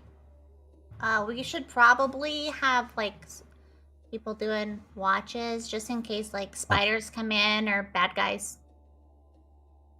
I'll take the first watch. Yeah, I was gonna say I can forgo an action, one of my downtime actions to do a watch. Elam says, I do not plan on sleeping. I will take watch, as they set the book on the table.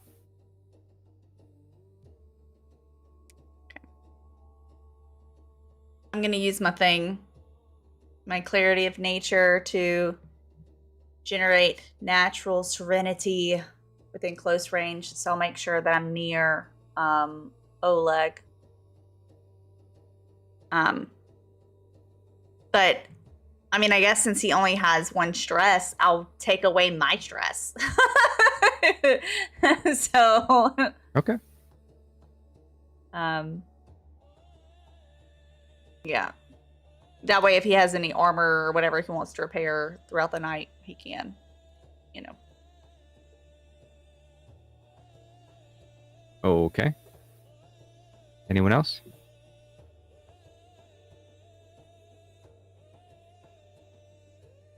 Anyone else to take a watch? Hal can take a watch. Or just whatever. Only You don't need need to take something. a watch. Just anyone else have anything they want to discuss for downtime? No, not necessarily. Okay. I am going to reach into the nomadic pack. Okay.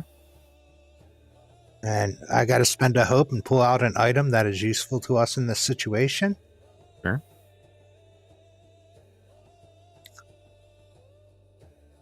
A trap. Okay. Describe to me the trap that you pull out of your nomadic pack. Very primitive alarm perimeter thing. Okay. just to let us know, since we are in a building that I'm assuming has some kind of damage to it, and we don't know what else is around here besides the spiders. I assume they have some kind of front garden, like little picket fence, walkway up. I will put it around there so we have some kind of a warning if something's coming towards us, more than just them walking in the front door. Okay.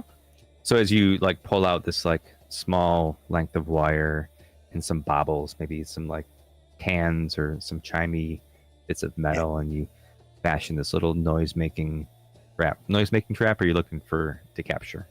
Alarm. Yeah, noise. Okay, alarm. Alarm trap. You sort of fashion Probably it in a will way trick that them up, but I mean, it's just like an early warning device for if anyone tries to sneak up on you at night. Okay.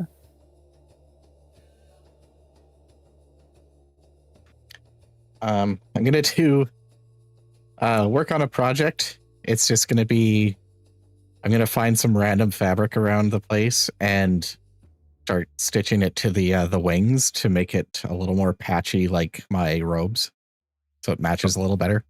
Okay. No real purpose to it, just aesthetic. I like it. And then prepare for the other one to get my hope back. Outstanding. Oh, I would love to prepare. Okay, we can double up and we each get 2.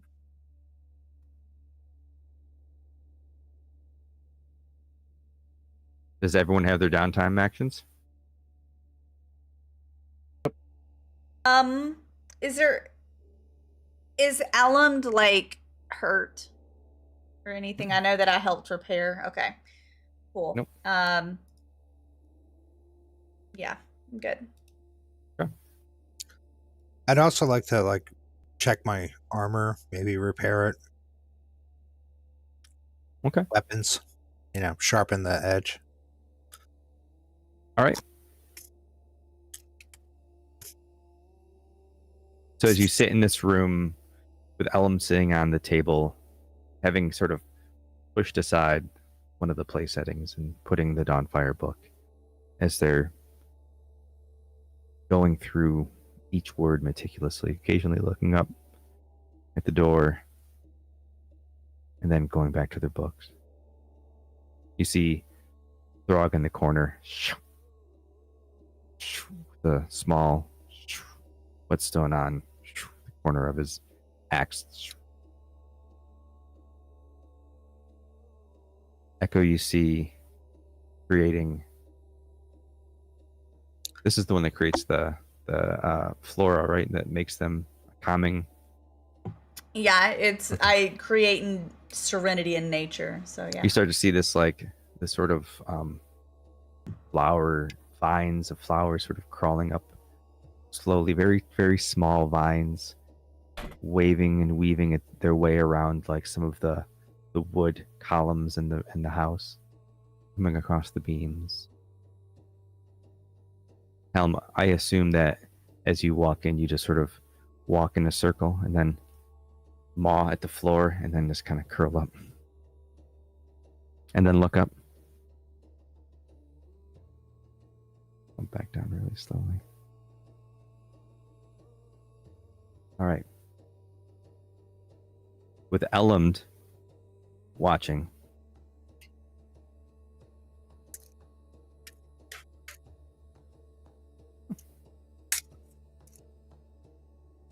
I was wondering when this was going to happen.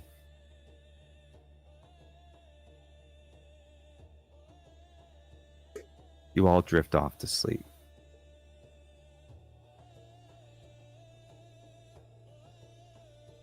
But it's different this time.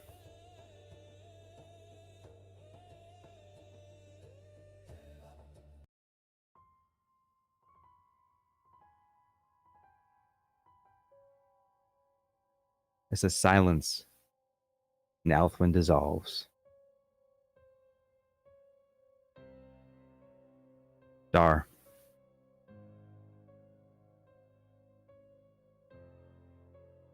it's replaced by the crackle of firelight. This muted roar of waves. You're no longer in this humble, quaint little house that you've imposed upon. As you open your eyes, you seem to be standing in a chamber of stone, its walls etched with sea salt and old carvings of Corvallis banners. Through narrow windows, you glimpse a dark horizon of the sea, punctuated by the distant glow of torches. This place feels heavy. The air is thick and salty. This keep, the watchtower, a lighthouse of war, built to stare forever off into the tide. Two voices cut through the hush of the room. At the center of the chamber, a man in armor sits at the edge of a table, his hands resting on the surface. A woman paces before him, her voice trembling, not with fear, but with fury. "Don't go," she begs, gripping his gauntleted hand. Gauntleted hand? There we go. "Nathaniel, you don't have to do this. Not again. Stay here. Stay with me." The man sort of shakes his head, jaw clenched. His voice is deep, rough, already carrying the weight of command. You know I can't. The orcs are pressing harder every season. Corvallis needs me. I am the one chance we have to break them." The woman's eyes shine with desperate tears. "Then go. But as General Parvos, please, the name you've taken, they've given you, I hate it. That's not my husband." His gaze sort of softens a bit. And cups her face. In their tongue it means, bringer of death. They fear me, Sarah. I must use that if I am to save us. She shakes her head. "And what if it destroys you?" But he only smiles, small and sad. He presses a kiss to her forehead, then bends lower and rests his hand on her belly. A silent farewell to a child yet unborn. And then, without another word, he turns and strides from the chamber and closes the door behind him.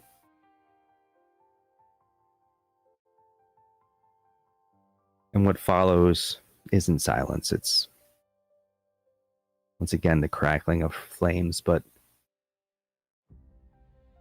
louder, larger. The entire keep engulfed by flames, clashing of steel outside, orc battle cries come in through the window. A woman screams for her husband. And then the world tilts. Sound collapses. And when you blink, you're no longer at that keep. You're standing in a field. Tall stalks of grain sway in the warm breeze. The reddish glow of what little sunlight you get now reflects on the grain. Dar, you look to the side of you and you see Oleg. You know this. You've been in this moment before. He's quiet. His arms are crossed as he watches. You look to what he's looking at, and you see a boy laughing, a serious laugh. He's barefoot, swinging a stick like a sword at a scarecrow with a little fake play sword fashioned to its hand. As he hits, the scarecrow leans and sways with each strike. The boy's laughter overcomes him as he's trying to be serious. In his mind, he's training for what's to come. But his laughter is still bright and carefree. And for a heartbeat, you feel it again. This familiar feeling. Then the boy flickers, the outline blurs and distorts. Standing there now is Lena. She smiles, faint and fragile, reaching towards you as she sews another patch onto your cloak. And you hear that voice. How are you today, my darling? And then a flash. She's no longer sewing a patch to your cloak. She's lying on the ground, her eyes empty, as a form is kneeling beside her. A form you've seen before, and at the time you didn't recognize. Now you recognize that form as Oleg. His sob echoes broken and raw as he shakes her, as though sheer will might bring her back.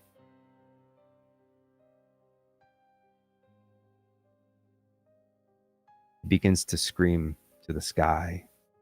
Lightning clashes, lights around you flash. And behind Oleg, a shape rises. Massive, silver back, fur gleaming in moonlight. Its eyes burn with violence. Its eyes set on Oleg. And with a roar, it lunges and strikes down on him. And another flash. The field is gone. And at your feet, Oleg is dead. You stand now in a vast black chamber. The air is ice on your skin. The floor beneath you is polished marble, cold and slick. The space is empty, cavernous, and the silence is suffocating. Another flash. Next to Oleg, you see Rhett, Myra, Lena, Echo, Elmd, then Throg, then Helm. Their faces are slack and lifeless, their bodies strewn across the floor at your feet. And from the shadows beyond them, two red eyes, night, searing like coals in the dark. They see you. They've always seen you at some level. A shape steps forward, towering. Indistinct at first, but growing more solid with every breath you take. Shoulders far too broad. The outline ripples and shifts in shadow. Never still, never whole. And yet you know, you feel it in the wood your body is built of. It's the straw.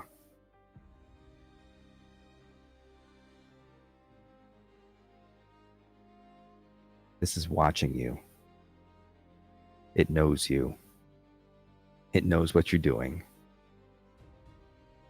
It leans down, its presence pressed upon you, like the weight of an ocean. And in a voice like stone crackling, it says, "Ndar."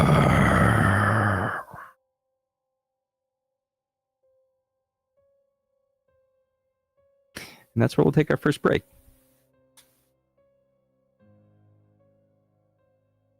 Okay. Sit tight, everybody. We will be right back after this word from our sponsor. Be right back.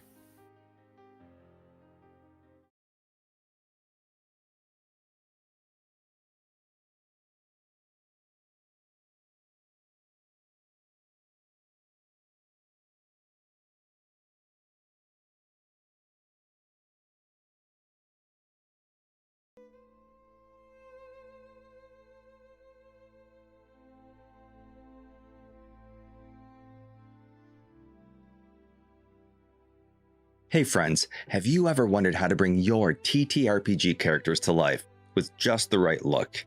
Well, in our Daggerheart actual play series, The Shattered God, we're doing exactly that with the help from our friends and today's sponsor, Hero Forge.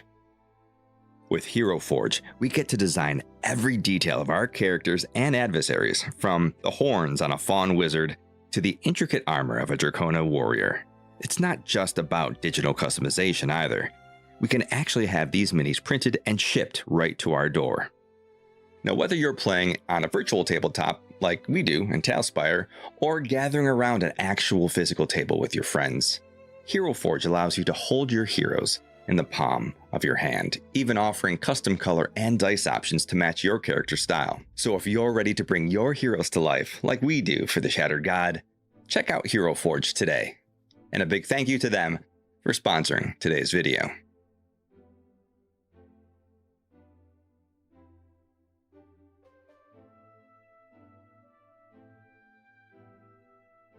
Bring your world to life with World Anvil, the ultimate tool for building, organizing, and showcasing your TTRPG or novel universe. Maps, lore, timelines, and more, all in one powerful platform. Start forging your legend today at World Anvil. Use the link in the description to support the stream. A big thank you to Nat20 Dicery for sponsoring this series. When the official Daggerheart dice set sold out, these artisans crafted me a bespoke set in my channel colors, complete with dramatic duality dice and a fear tracker. They specialize in handcrafted dice, but their catalog doesn't stop there.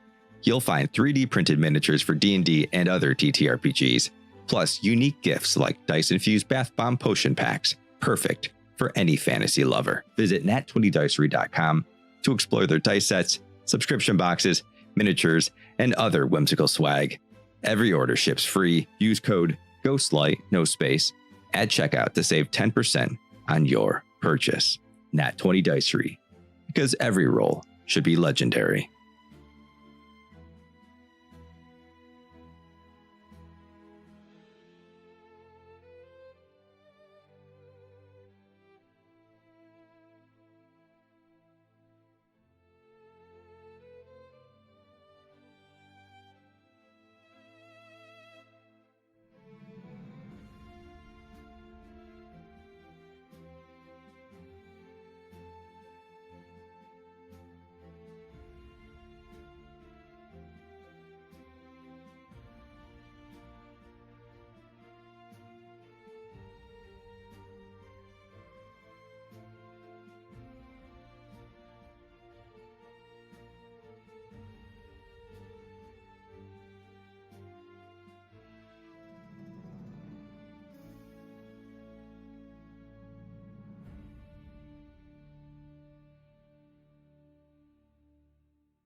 Hey friends, have you ever wondered how to bring your TTRPG characters to life with just the right look?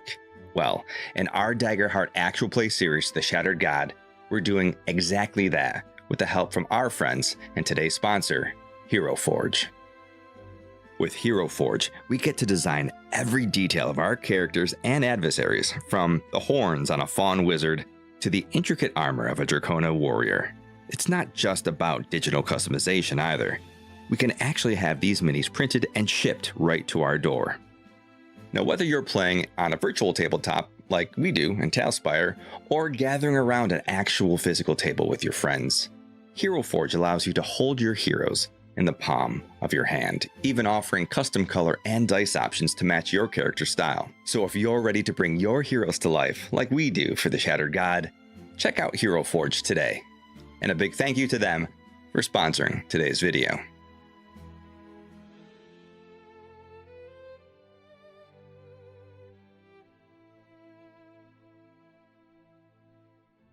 Bring your world to life with World Anvil, the ultimate tool for building, organizing, and showcasing your TTRPG or novel universe, maps, lore, timelines, and more, all in one powerful platform. Start forging your legend today at World Anvil. Use the link in the description to support the stream. A big thank you to Nat20 Dicery for sponsoring this series. When the official Daggerheart dice set sold out, these artisans crafted me a bespoke set in my channel colors, complete with dramatic duality dice and a fear tracker. They specialize in handcrafted dice, but their catalog doesn't stop there.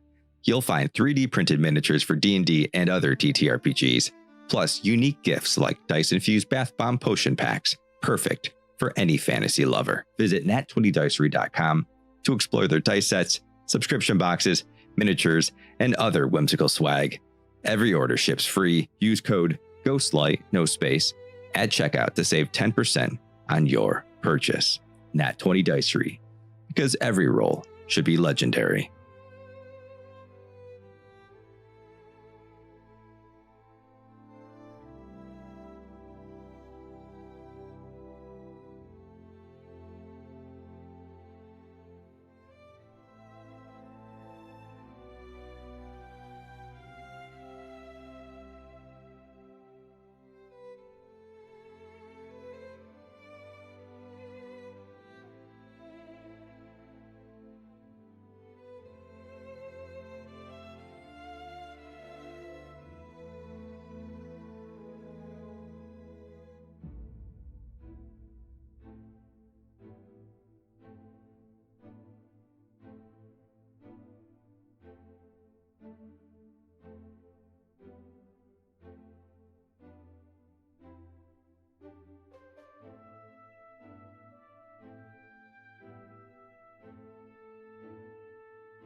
Hey friends, have you ever wondered how to bring your TTRPG characters to life with just the right look? Well, in our Daggerheart actual play series, The Shattered God, we're doing exactly that with the help from our friends and today's sponsor, Hero Forge. With Hero Forge, we get to design every detail of our characters and adversaries, from the horns on a fawn wizard to the intricate armor of a Dracona warrior. It's not just about digital customization either. We can actually have these minis printed and shipped right to our door. Now, whether you're playing on a virtual tabletop like we do in Talspire, or gathering around an actual physical table with your friends, Hero Forge allows you to hold your heroes in the palm of your hand, even offering custom color and dice options to match your character style. So if you're ready to bring your heroes to life like we do for the Shattered God, check out Hero Forge today. And a big thank you to them for sponsoring today's video.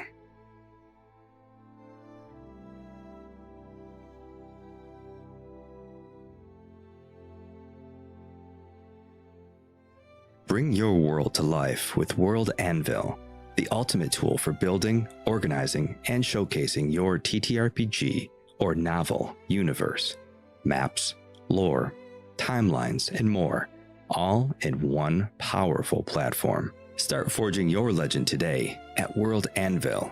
Use the link in the description to support the stream. A big thank you to Nat20 Dicery for sponsoring this series. When the official Daggerheart dice set sold out, these artisans crafted me a bespoke set in my channel colors, complete with dramatic duality dice and a fear tracker. They specialize in handcrafted dice, but their catalog doesn't stop there. You'll find 3D printed miniatures for D&D and other TTRPGs, plus unique gifts like dice-infused bath bomb potion packs, perfect for any fantasy lover. Visit nat20dicery.com to explore their dice sets, subscription boxes, miniatures, and other whimsical swag.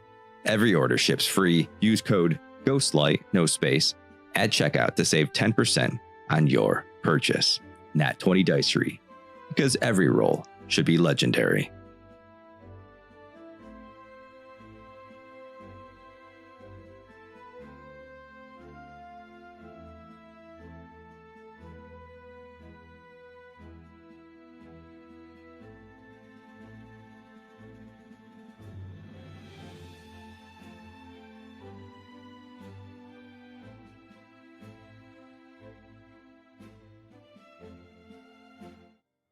And we are back. Hello, everybody. I hope you had an outstanding break like we all did. I'm speaking for you. I'm sorry. I put my glasses on because my eyes just couldn't take it.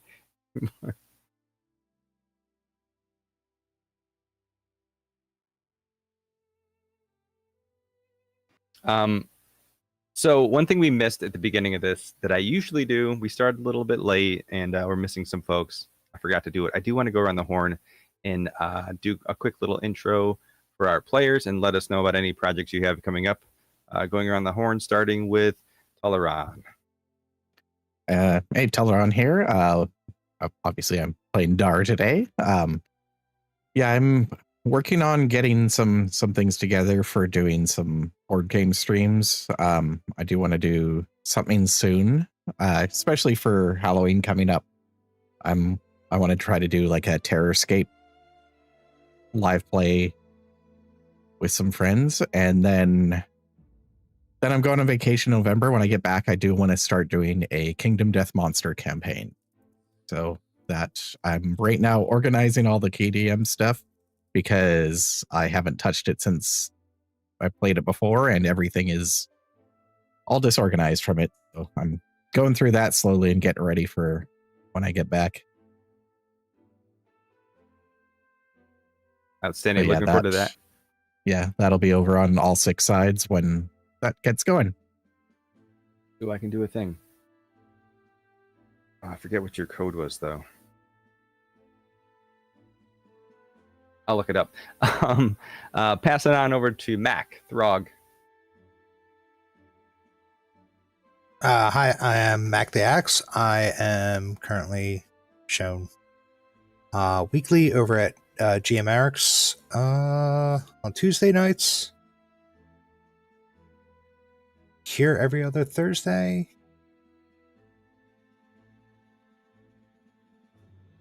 Oh God, I'm drawing a blank. I got a couple more things coming up. Apparently, I can't get enough D&D, but then again, is there such a thing?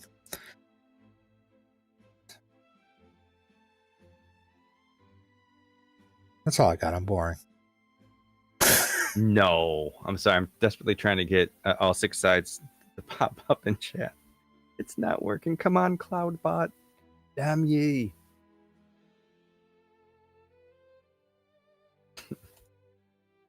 We'll try one more time. Tossing it down over to Hal. Everybody, I'm Ricardo, aka Hell at RPG. I run a 5th edition D&D game on Tuesday nights around 8ish Pacific, and I'm here every other Thursday. And then on most Fridays, we're on Solid 10, except for tomorrow because we have a special one-shot happening on Saturday at 3 p.m. Eastern on Solid 10 D&D. So go check it out if you like battle maps, if you like RPG content, if you like one-shots and battle maps. You can find most of that stuff for free over on my Patreon at Hallowed RPG. Thanks for having me, Ghost.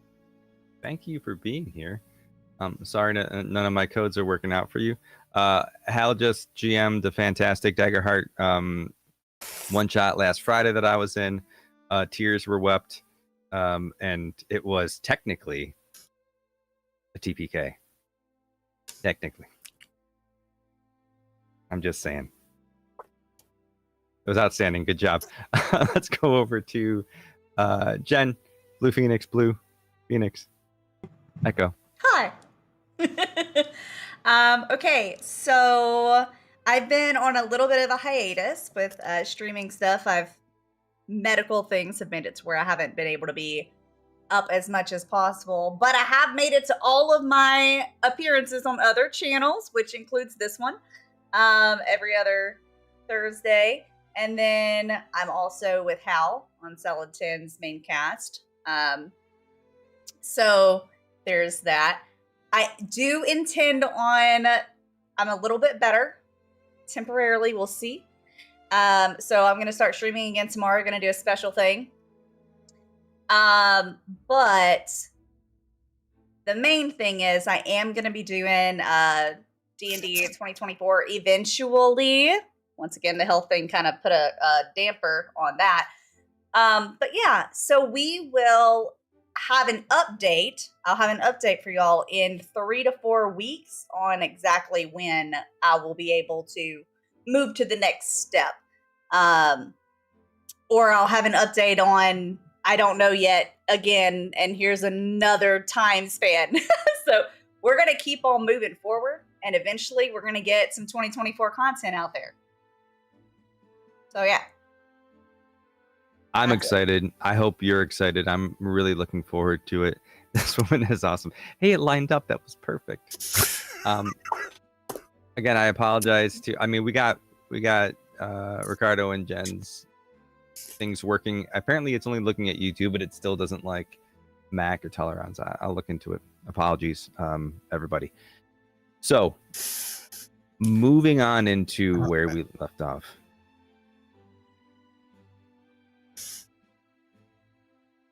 Let me get the music. Let me get the music right. Okay.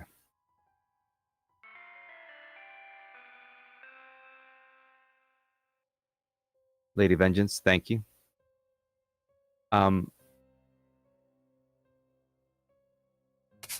You wake to the sound of this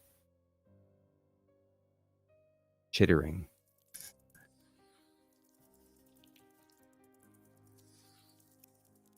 As you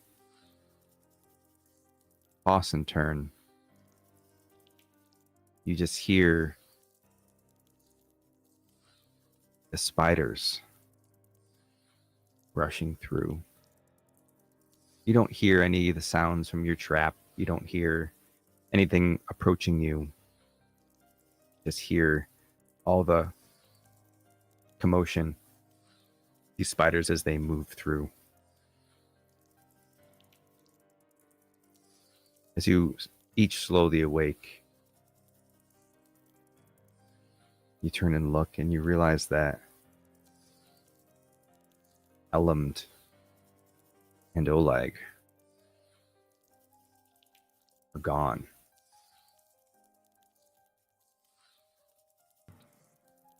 Echo immediately starts looking around for like real barrel like movements and stuff about where they could have gone. All right, roll a perception check. Oh, Or that's great. excuse me, an instinct check to perceive. Okay. Old habits. Dang, that's a lot of fear. I know, I'm full. I'm excited. What'd you get? 20. Hold on. 26. I almost rolled max, and it is with hope. Not that I need hope, but because I prepared. So Nice. full now. You're full on hope. I'm full on fear. So as you look, the first thing you notice is the tome still sitting on the table.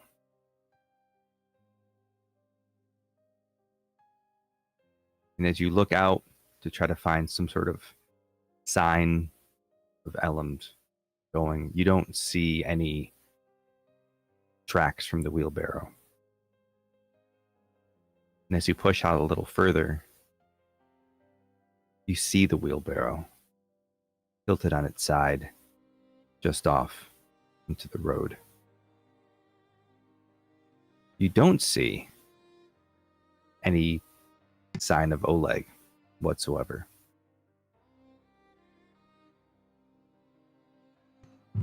I grabbed the tome because Elmd wouldn't have just left it there.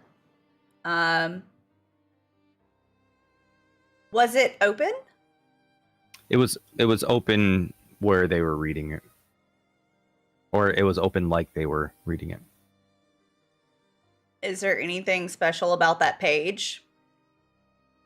Not that you can tell. Because it's written in mongrel. Yeah.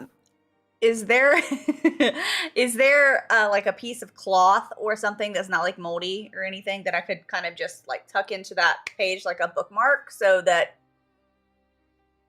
if it's important, I know where it was? Yeah, sure. Like as you like in the home that you're in, it's relatively untouched. Again, that food was out on the table like they were preparing to eat it. It doesn't appear like anyone scrambled to pack at all. Everything seems to be in place where it was. There's probably some fabric scraps from random pieces that I was stitching to my wings. So Okay. there's probably just pieces of fabric sitting around. There might be Cool. some So cheese. I'll grab some of the fabric and I will ignore Throg. We're not all about Throg's food choices. So we'll put that in there. He will put it away and he is going out to the wheelbarrow. He's not even paying attention to anybody else. And then he wants to try to sense if he senses any portal energy or anything near there.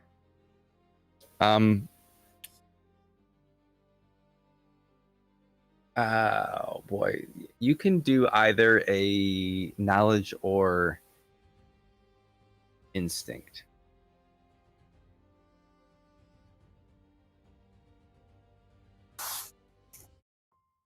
Okay.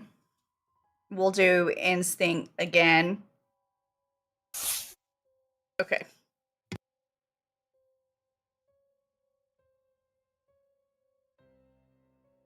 Too bad we never made that extra rule about like special numbers counting as a crit when it's a 6 and a 9. So that's 18 with fear. Not that you can take it, but I'll keep it in my heart. I'll keep my hope in my heart Keep too. that fear in my heart. So I mean, you would know this as well, but you feel the familiar sense of one of the shimmering puddles nearby. Not like right next to you. You know it's in this vicinity. You know it's in the area, and you're familiar with it, right? Like you've been up here before.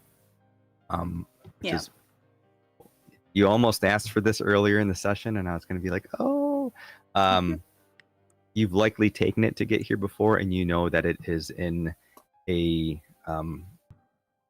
very sacred garden for the elvish people that's walled off behind the main palace.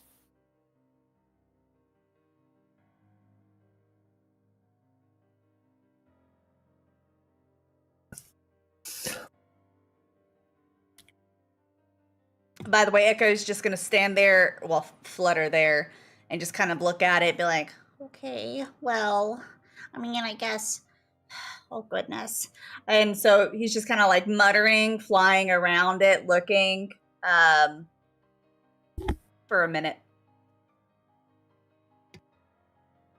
Throggle get up and seeing Echo kind of by now recognizing what Echo does to panic, and he'll walk out there. What's going on? Is that the wheelbarrow? Yeah, it is. It is their wheelbarrow. They're normally inside their wheelbarrow. They're like rarely ever not in their wheelbarrow, but they're not right now, and they're not anywhere else. And they left their tome, and they never leave their books, especially not this one. It's super special. Oh my goodness, where could? Well, we got a situation here. Elman's gone missing. It's very hard to twist your tongue. Oh, and Oleg's gone too. But I mean, I is just Just flying. Fly pacing.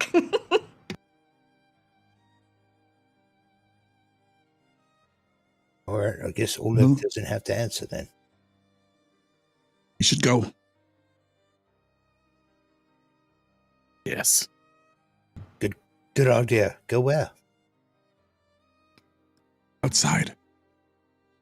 I am outside. If you're talking to me, you came outside.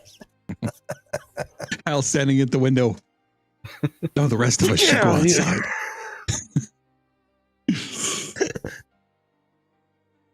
He's just trying to see if it's safe by watching to see if you get attacked through the window. Yeah. There's a piece of cheese behind you. Oh, that stuff you were eating smelled terrific. I'm gonna pick up my trap so nobody gets sets it off.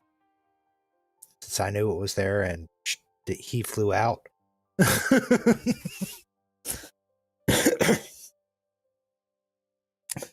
That way Helm doesn't have to play cat's cradle with it.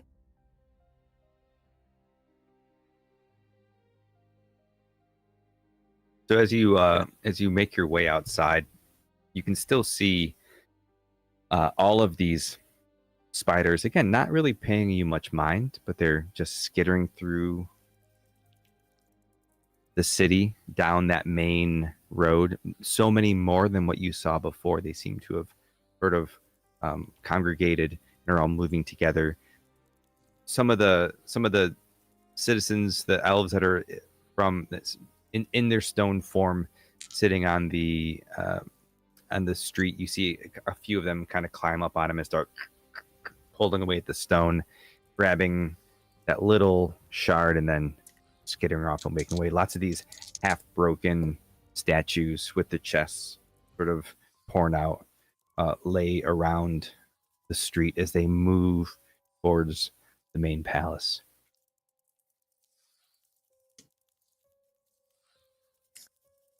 Is there anything that we can sense different than the night before? Like, is any evidence of something other than the spiders coming through? Roll me an instinct check for perceive or sense, whatever you want to use. I don't think it matters. Well, sometimes it could if you had like an experience you wanted to use or something like that.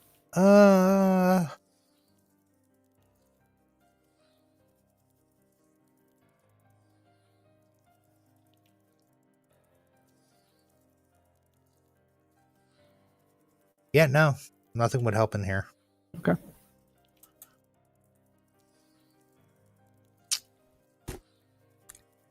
$17 with fear.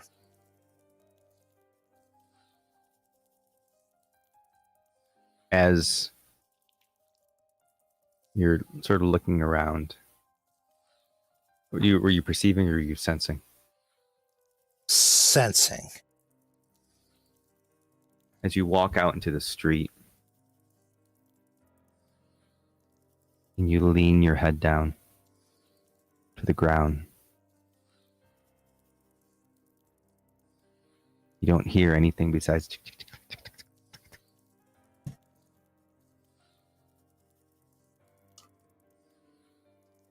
And while you're down there, a spider in its path crawls up onto your head, and you suddenly lurch up as this goblin-sized spider is clung to your shoulder.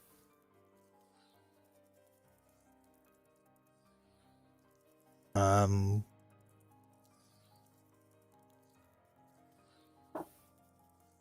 didn't know if you were going to do something else. No, I was gonna see if it attacked you, but I was waiting to see it. It tries to bite you. It rolled a 2. Does I a was 2 going to hit? boop one of his ghosts. That's what I was doing, booping his ghost to spend a fear. You're gonna spend my fear, then I'll just take it right back from rolling that fear. Heck yeah. Just to see it move. I'll punch it off me. You said it didn't bite me, so it's not really latched in. Yeah, no. Okay. These have no evasion and they have no damage threshold. So as you swipe it, it just falls and shatters to the ground. So these spiders do not feel very natural at all anymore, right? I mean, I assumed not, but for other purposes, I'm asking. Is there a crystal inside it? There is a very tiny fleck of a crystal. It was actually holding on to a crystal as well. Okay, I'm going to take out the orb. Okay. If I Orb. still have it. Which orb? Remember that big one that we got from Okay. All right. Yep. from the hunter, I believe, the shadow Mhm. hunter. Mm-hmm. And hold it out to those two. The crystal and the 2 crystals from the spider. Mm-hmm. And you, as you hold this shard out, you see the larger shard from it was carrying, and also this fleck sort of shake and fly into that. And you once again hear that strange, mysterious voice. They're calling.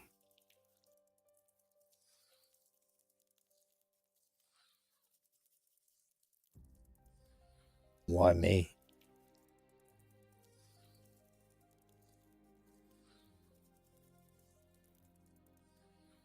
No response. I didn't think there'd be one. Well, that's different. About your car's extended warranty. Huh?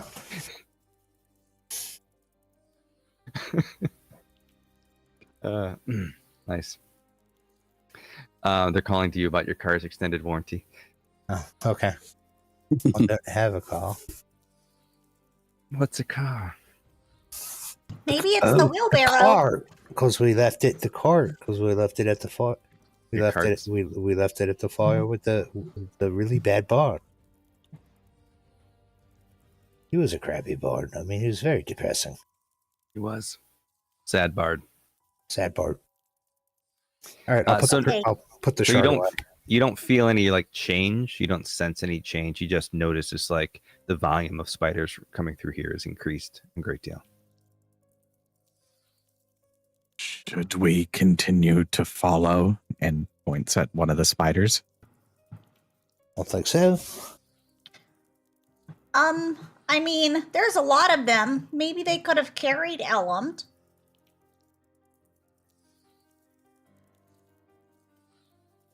It's possible. But could they have carried Oleg? Well, maybe Oleg just kind of woke up and then tried to go after Ellumt. Do we see any dead spiders besides the one I killed? No, I mean you don't see any dead spiders. Even the one that you killed is sort of a mangled stone, kind of a fleshy. That is one thing that you can say is that these seem a little bit more of a hybrid flesh stone than say like the previous shattered you've encountered in towns. I don't think we should. And I guess we'll follow him. There's probably a place that we should check out while we're in there. Just because.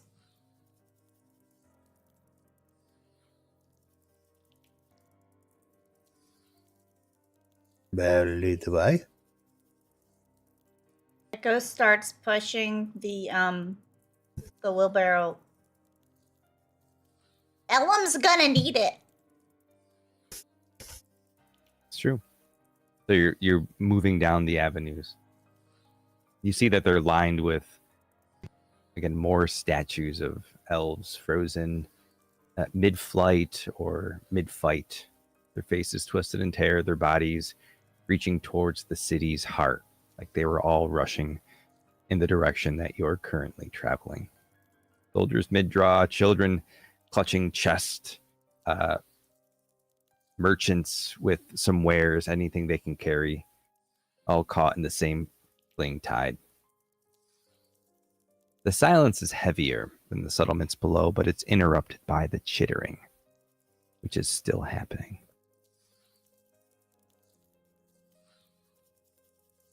The city is too perfect, still. Color of the stone seems to match the white marble that weaves throughout this area.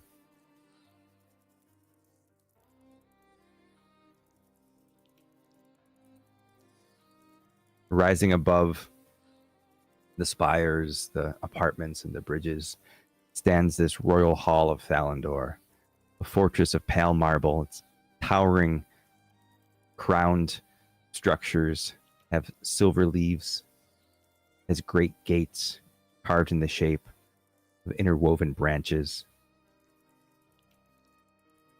Commotion grows louder as you get closer, as these spiders are beating against the front gate. Not with any sort of purpose, just as blunt force trying to walk into the wall.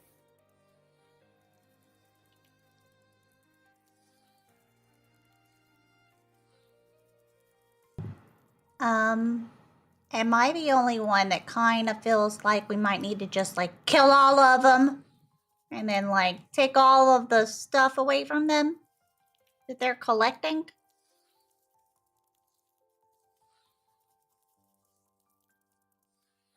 I feel like they're hoarding it for a bad thing. As more spiders hit that front gate, you can see they start kind of crawling up on one another as that mass grows to eventually get to the point where it's over, and they start to, those who are able to climb on others, little by little they're getting over. Probably should. And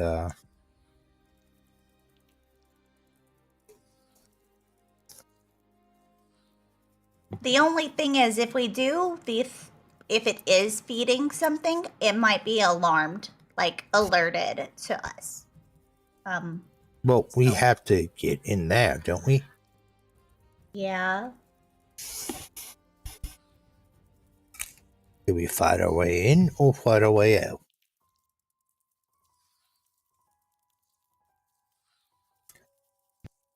There's two options.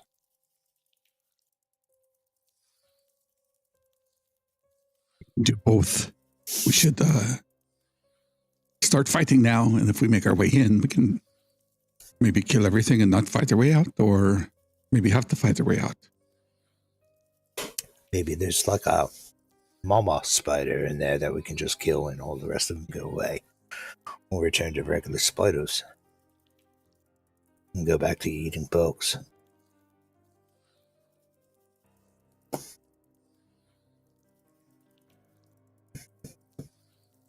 Either way, I think we're fighting.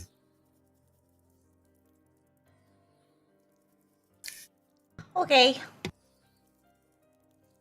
I guess we're going up to the door to try to clear off the door. As you approach the door with this crystal in hand. I put it notice- away. Oh, well, as you approach the door, you notice that these spiders seem to kind of part for you.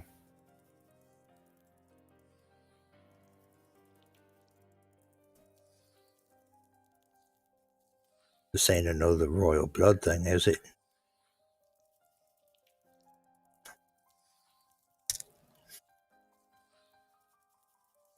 Don't know, Throg, are you king of the spiders too?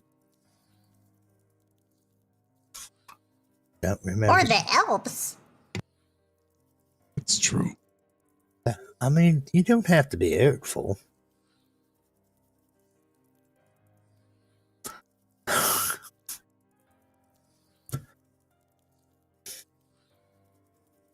Not many people like spiders.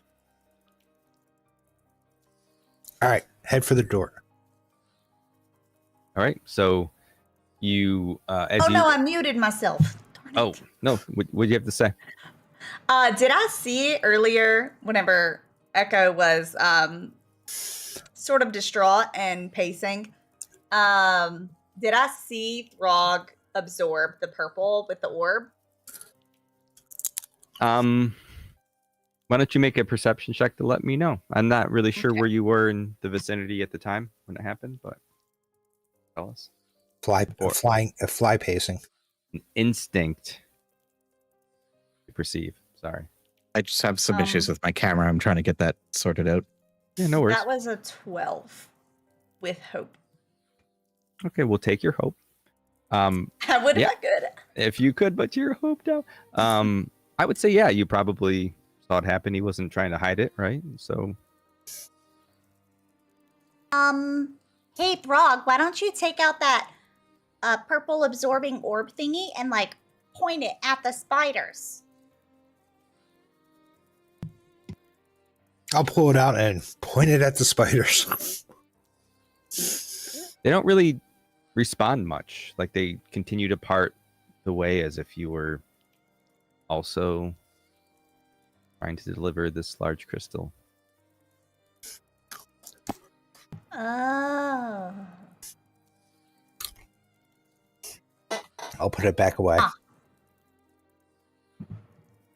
Okay, so you're not controlling him with the purple absorbing thing. And you can't just zap out the purple. I think we have to kill him first.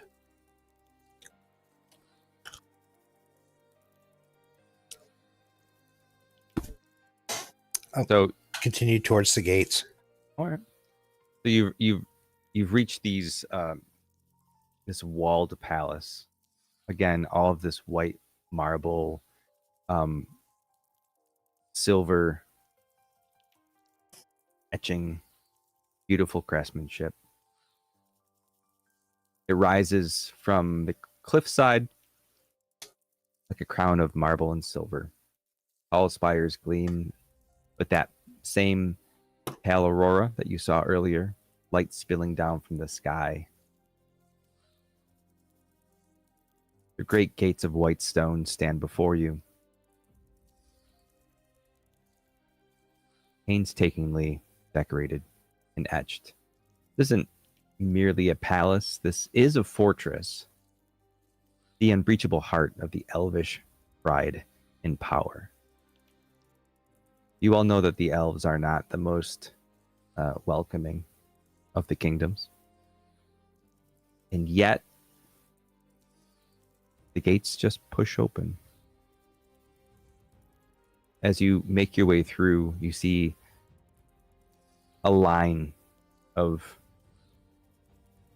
shattered warriors. That is, stone warriors that have been broken, harvested. They're not moving. There's dozens of them, as if they were waiting to hold something off before they were frozen. This is pretty much like what it looked like when the dragon escaped at the beginning, right? Or I'm drawing a blank on its name. Oh, way back when Nixarath first emerged? Yeah, Nixarath. Yeah, you're seeing very much like these are the same types of attacks. These are the same types of outcome. These are the victims that are reacting very similarly. The only real difference is that Nixarath's attack, they were like crumbling instantly when he attacked. These are the types of attacks from the Shattered. Their victims tend to have this type of thing where they become these sort of statuesque figures. And now these spiders seem to be harvesting this crystal from them. Okay, well, at least it's not Nixarath. Well, not directly, anyways. Yes. That's what I meant. You continue to hear the sound echoing through the great hall as you move into past the outer walls and into the main building, past these large iron and wood doors and into the main royal chamber.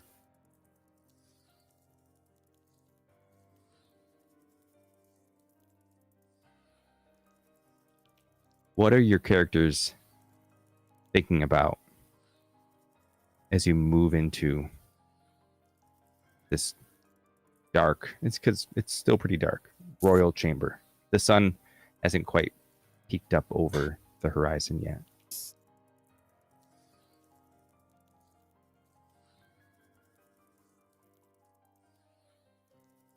Still need a beer to get rid of the taste of that sandwich out of my mouth. This whole time through all this log, it's just like Sulfur. Hal's got his daggers out and he's slinking in the shadows and he's thinking to himself, this is still not as scary as home. Would you rather?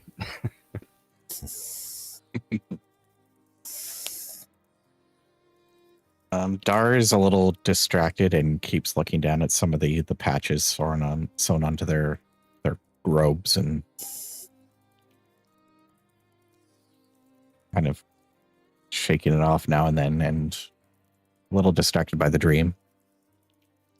Roll me a perception instinct to perceive. Excuse me. I'm gonna get it right one of these times. At least you didn't say perstinct. Perstinct. Roll me a perstinct roll. That is a 10 with hope. Okay.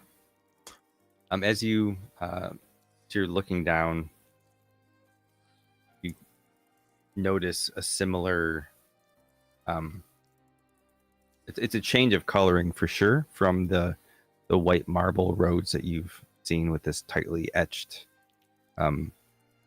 stone work. It's a much darker color here.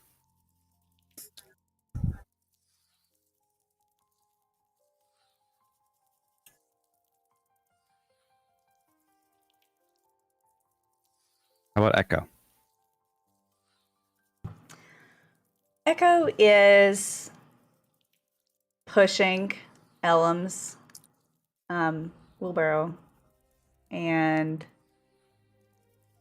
he's looking around, trying to see any sign of either one of them as they travel with the spiders. And really just kind of worried for multiple reasons, because not only are we missing 2 people, but I'm assuming the spiders seem like they're headed towards the silvery puddle, right? They're at least kind of heading in the same direction as of right now, because it's all forward. Yeah, right. So they're all walking towards the direction that you know that puddle is in. That much. Yeah. Yes. And I mean, there's so many turns before then, but Echo is just kind of thinking of the worst and concerned that they're in his realm and they're taking the purple stuff to power up something in his realm that can then rampage it. So, you know, he's got some stuff on his mind. He hasn't exactly shared that, hey, there's this portal in here that leads to his realm. But that's pretty much what Echo is thinking about right now. Is Elmd okay? And obviously Oleg, but Elmd is actually his like friend. Everybody else is kind of like, you know, a little low. They're lower. I hope Goldie watches this later and he's like, "How come I'm always oh yeah, and poor Goldie." All right, we should just turn around and just say, "Hey man, do this if you we're just people." No, I'm kidding.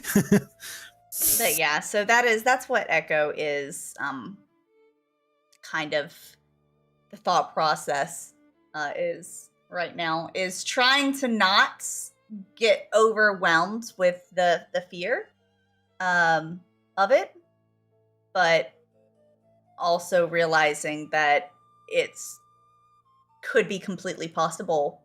Those you know, portals, those little silvery puddles that Echo can see that most people can't see. Mm-hmm. Since most people can't see it, it's possible that these creatures can't. But if they have a link to something on the other side that did, then maybe they can sense it and somehow get pulled through. So, yeah. Echo's all up in his head right now. And as you're pushing the wheelbarrow, the cart, if you will, with the daggers pointing out in the front, I don't know if you're using those as handles or if you're pushing them forward. As your mind sort of wanders, as you think about home, those who you love back there and those who you're worried about, plus those who you love and worry about here, you all step into silence. The throne room of Thalendor, vast cathedral of marble, wood. There are branches twining seamlessly into the stone. Light spills through a window as the sun just barely peeks over the horizon. Light from the aurora that spills down from above, fractured by the crystalline glass, scattered beams that do nothing to chase away the coldness that you feel.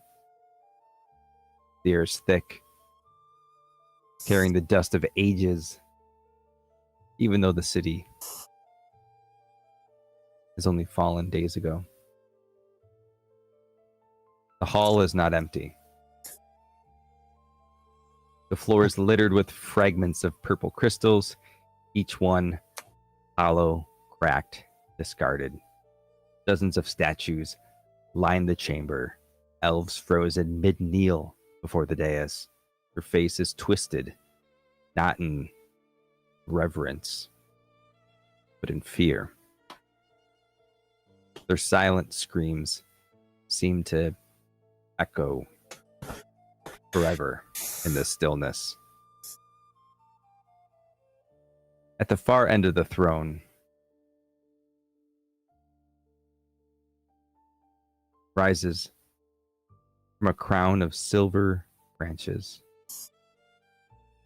and seated upon it is a familiar black shape. Hunter. He doesn't move as you enter. His form is still, regal, but wrong, hulking. Shadows cling to his frame like living armor, smoke curling from where skin meets stone. His eyes appear closed. And only when a sound breaks the silence do you realize that you are not alone. A spider crawls up from behind you, moves up the dais, larger than some of the others. Its body, a grotesque fusion of meat and jagged stone and crystal. Its mandibles carrying a shard torn from one of the statues that pulses faintly. It climbs the figure's arm, and this figure does not flinch. And when it reaches the shoulder, he opens his eyes, takes the stone, and says, "We will save them all." As he looks up at you, two coals of crimson blazing in the dark. Do I recognize the voice? You do.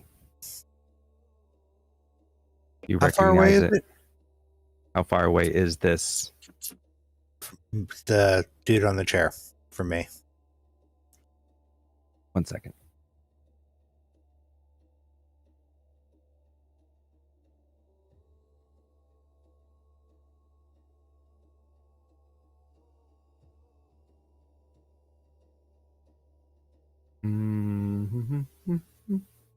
Oh, hold on. Where are you? I'm not showing you this part yet, so far. He regards you in the silence for a moment. And when he speaks, his voice is a rumble, but it resonates with a hunger, like stone splitting under pressure. "I wonder if you would come. Elthwin's last, or perhaps scavengers picking through the bones. But you are neither. You bear the marks. I can see them written in your blood, in your breath. Gods of Erin's shattered pantheon grasp. They grasp for you like drowning men clutching to driftwood. I know what you are.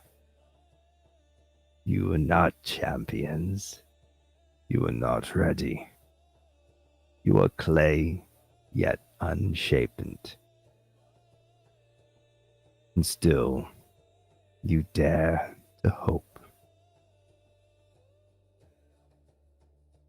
You felt it, turns his head to Dar. Haven't you? The call of something greater whispers in the dark. A storm that begs to be unleashed.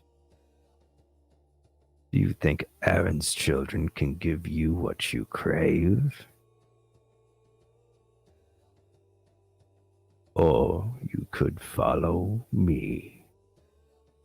become more than pawns, more than avatars, more than echoes of gods already fading.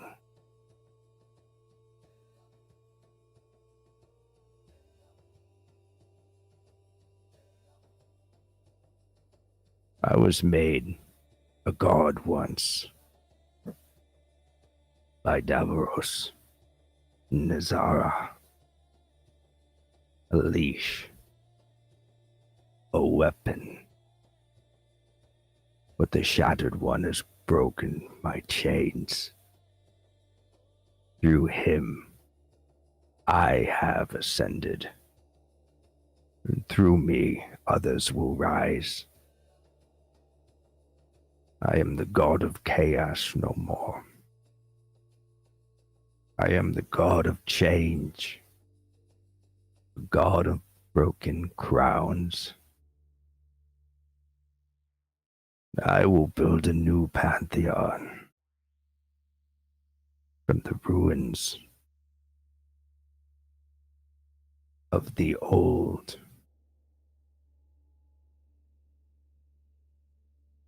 Looking you, his crimson eyes meet your blue eyes, Dar. And he says, will you join me?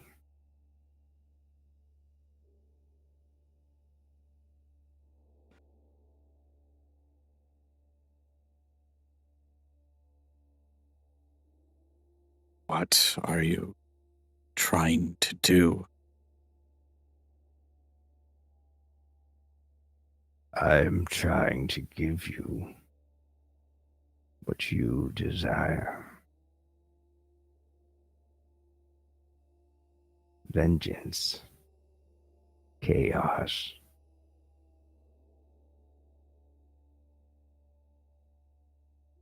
meaning,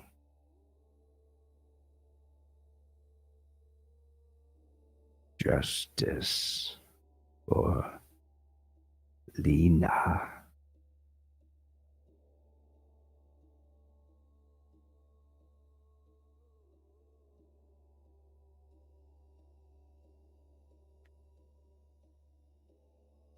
And how would you do that?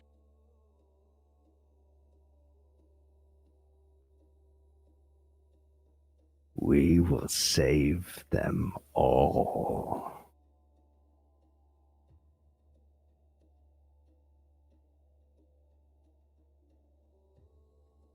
Every voice left unheard, snuffed out before their time. You can find those responsible and bring them vengeance, bring them chaos.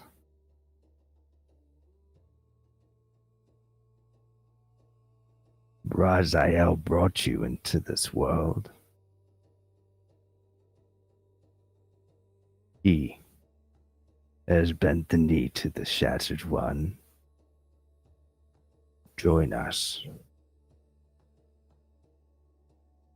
He is the closest that you have to family.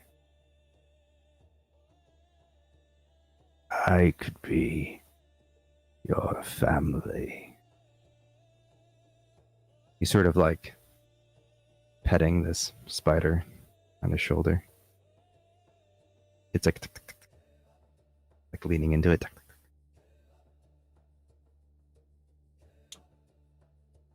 What will happen to the rest of the living? Well, in order to save them, we must first destroy them. They will be reborn in his image. Like I have. Like all others will be.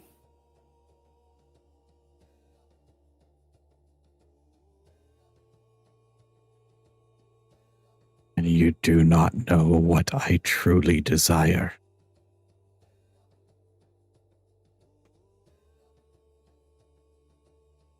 Do you not wish to see those who murdered Rat, Mira, Lena, Lily? Oh, that was me.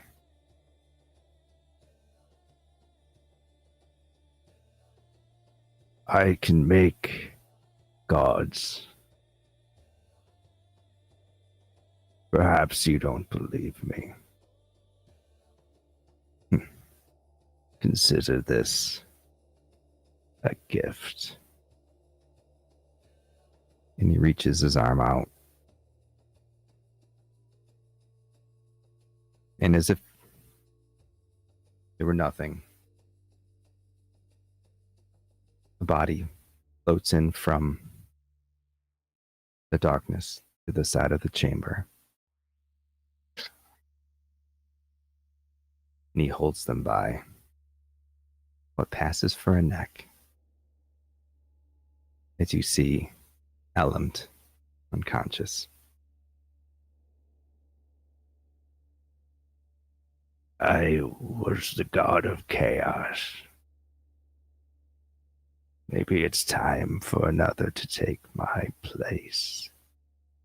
And he takes his claw and just digs it into Elam's face, ripping from them one eye as he takes the body and throws it to the ground like a husk.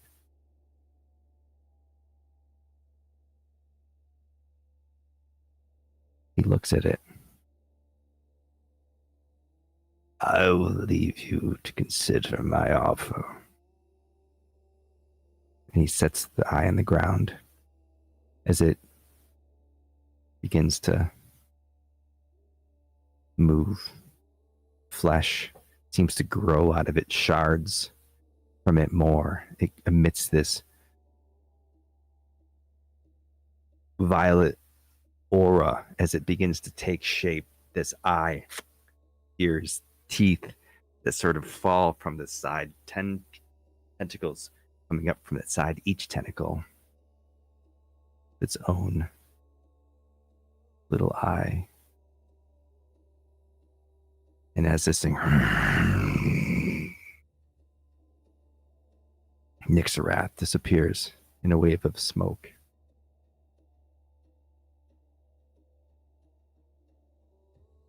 As you're standing at this new beast, this new god of chaos. Oh, it didn't do it. Hold on, sorry.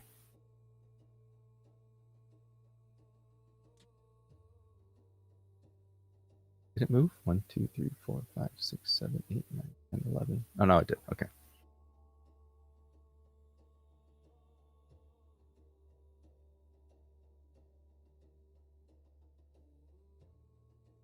And there before you. Oh, that thing's tiny. What happened there? Come on, man.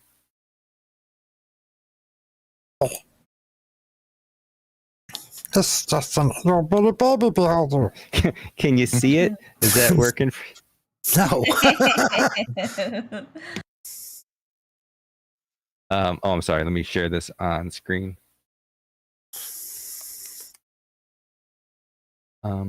Ba-da-da-da-da.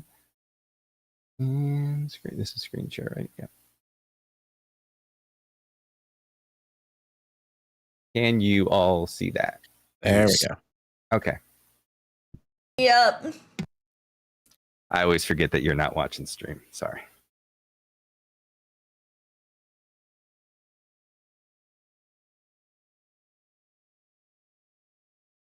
You see before you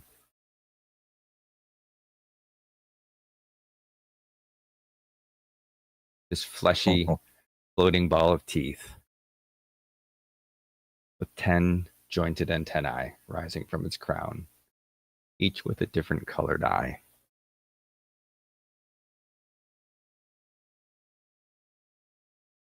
Oh, fun. So where's Elumd? Hold on. I literally took them off the map because I was like, uh-oh. Where is it? Elumd, no. Elumd is, let's say, there. And Okay.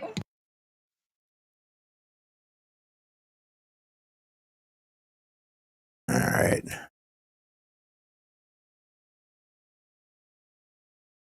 This will probably be stupid, but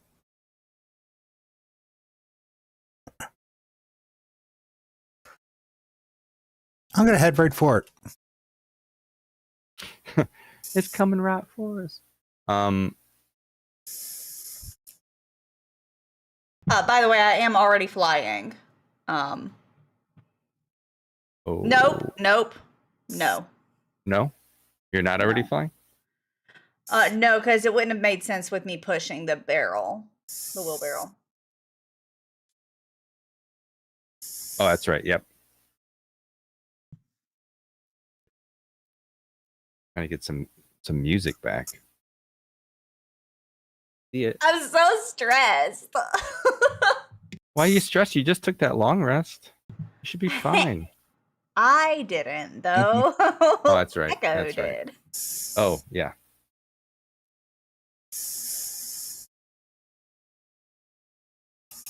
Oh, of course, you're still trying to fix the map, for the. Oh, did it get small again? Yeah, it's not as small Yeah. as it was a second ago, but it is small again.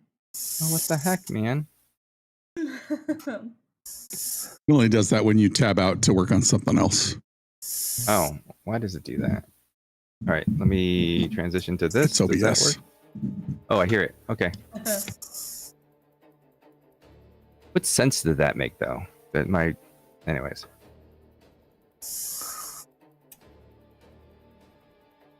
All right, so so Throg, you're gonna go and you're gonna reach out to it, huh?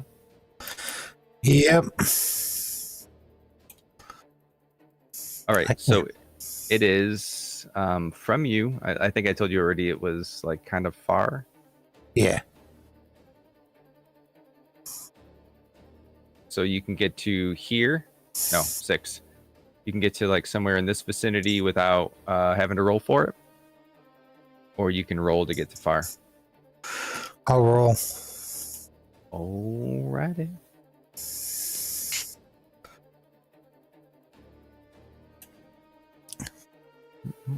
No advantage, disadvantage, right? Correct. Hold on.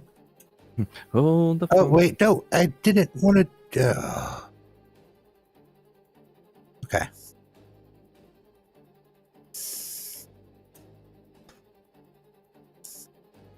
$13 with hope. Okay. I mean, this is really flat surface. I'd say that's probably enough to get to where you want to go. Right up to its face and stick my axe in its big eye. So you can get to far range. Oh, you can get to, so it's within 100. So you're good, right? Let me do math. Yeah, you're good.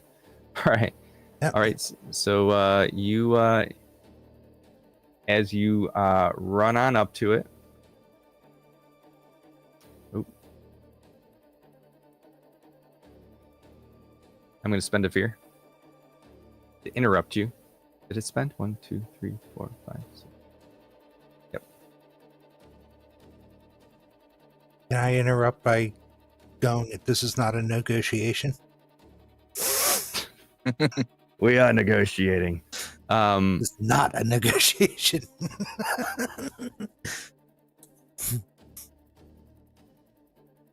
Oof, there's so much. Oof. You took I'm my gonna- friend. As you come up on it, I'm going to spend another fear.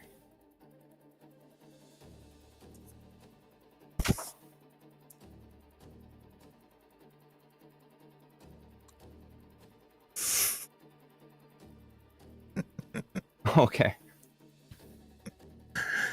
Sorry. I love this thing. So as you come running up on it with your I assume your axe held high, like you're going to attack it. You have an axe. What do you have? I have the improved hallowed axe. Okay, perfect. As you approach it, you see the eyes sort of like wave, very snake-like, and it sees you running up on it and stops, and it immediately sends out this sort of like aura that's. As you approach it, it spent a fear, and now it needs to attack you. I think. Attack, right? Nope. Yep. 17 plus 2. Yep, so 19. I assume that hits. Yep. You have been beguiled. The target is beguiled and sees the gobstalker as a friend. A beguiled creature cannot attack the gobstalker. Additionally, a beguiled PC must mark a stress or make a standard attack against their nearest ally whenever someone rolls with fear. This effect lasts until the target succeeds on a presence or knowledge roll with a DC of 16.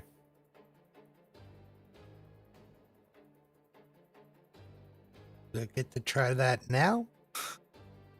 Whenever you're ready. But I'm going to spend another fear because this bad boy is relentless. Seeing where you came from with its other eyes and seeing your friends in the back. And go... Oh, no, I can't. It's going to sort of move past you.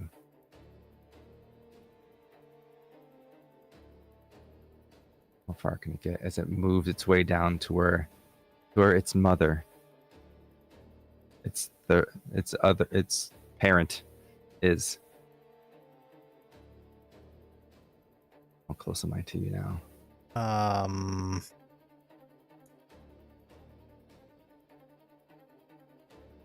Am I within? Is it far? Yeah, it is. Yeah. Who were you standing next to when you broke out, when you ran out? I know I had you sort of randomly assigned. It looks like Dar or Helm. So I was right between them. It's once again going to spend a fear. As well as marking a stress. Would this thing be considered me being vulnerable? No. Okay. And it's going to attack him. For 18 plus 2 is 20. Oh, man. And now I'm not going to spend a fear to choose. I'm going to roll. So this thing has a bunch of eye stalks that you spend a fear to use. And you can spend additional fear to choose the effect, or you can roll it a d10 to have that effect happen. I got a 5. Target freezes in place, becoming vulnerable and restrained until they mark 2 stress. My gobstopper has marked a stress as well. Gobstalker. I'm going to call it a gobstopper all day long. Mm-hmm.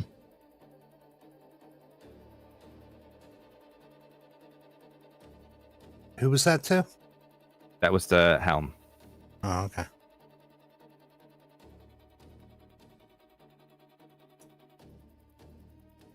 And then it's going to sort of... Actually, that's it. That's it for my spotlight. Spotlight's back to you. From this distance, can I tell if Elumd is still alive? Roll me a perception check. Instinct to perceive. Can I move closer and then check? Sure. Yeah. Like diagonally a little bit. Like not over, much. like sort of over here. I don't want to. That is the direction I'm heading, but I don't want to have to roll to move there. So as close as I can move without rolling to that kind of area, yes. Sure. Oh, I immediately start flying, by the way. It's like, Okay. And leave the wheelbarrow behind. All right. That sounds in like case that wasn't clear. flying with the wheelbarrow. I'm coming to get you, Ellen. I All got right. it for you. How high are you flying? Oh, just right off the ground. It's just an instinct, like, oh, gotta go. Like a. Okay. And then you're gonna move as close as possible. So like here-ish. Yeah. Hmm. Okay. Okay. What was I rolling again? Instinct. Okay.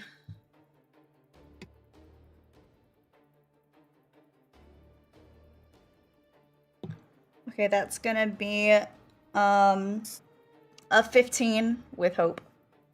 Take your hope. You can see ignore Elam's wheelchair. It's not really there, but you can see Elam's as they lie on the cold marble. Raise fingers towards you and whispers, "Oh."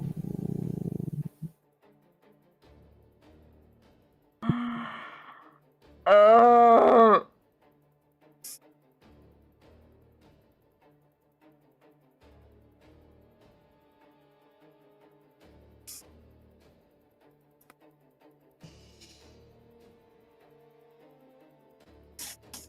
Okay. Can I tell how injured Elam is? You don't see any other injuries besides the gaping hole in their face. Okay. At least from that.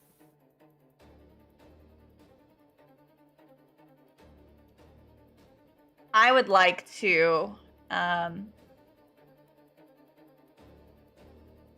cast Vicious Entangle on the creature so it can't get closer to Elam. Okay. Remind me, is that a saving throw or just a spell? It's a spell casting roll against the target. Okay. So difficulty is 15.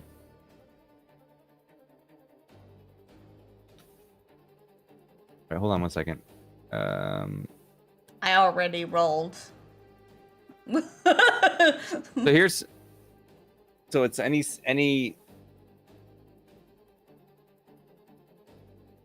What's up? it's any magic in front of, you're not really directly in front of it, but it's within close range automatically fails. You're not within close range. So this I'm just talking this out. Yeah. Because you're not Okay. in close range, even though the magic effect is, we're still going to say if you're outside of close range, you can cast magic without it automatically failing. Because I feel like otherwise Okay. it's like crazy overpowered. Okay. Okay. So what did you roll? 17 with fear. All right, so I'm going to go ahead and take that fear. Frog, you are compelled to try to attack the closest ally to you. With the option of ignoring that urge by marking a stress. Actually, can I use a hope and use bold presence to avoid this condition? Read it to me. When you make a presence roll, you can spend a hope to add your strength to the roll. Additionally, once per rest, you would gain a condition. You can describe how your bold presence aids you in the situation and avoid gaining the condition. But you already have the condition. Right. And this isn't asking you to do a roll. This is asking you to, you're either marking a stress or you're attacking your nearest ally. When you're spotlighted again, you can make your presence roll. I will take the stress. Okay. And as I'm reading it, like when you make a presence roll, you can spend a hope to add your strength. Like that enough? Yeah, you can do that.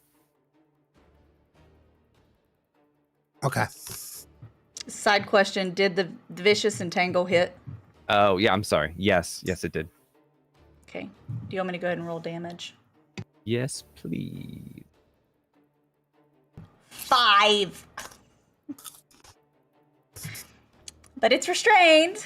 It is restrained. You rolled 5, which is doesn't meet its major damage threshold, but it does take minor damage. And it takes 1. It loses 1 hit point. Okay, so you said make it on my turn, the presence check? Yeah. Okay.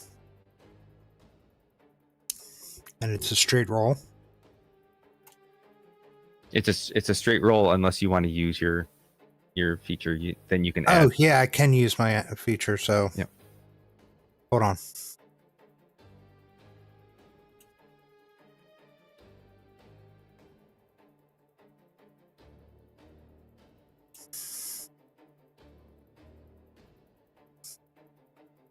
I think I took that fear. I'm pretty sure I took that fear already. Okay, I just got a critical success of 8s. Okay. So adding a +4, making that a +4 instead of a +1. Does that matter? No, a critical success is a critical success.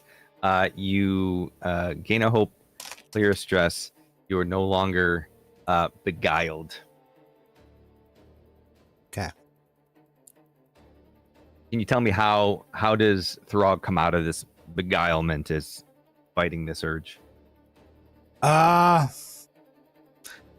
Well, he just ordered... the creature just ordered him to attack one of his allies. And he has one ally down, which is the closest. And the other ally is, no offense, the weakest. Because he doesn't know.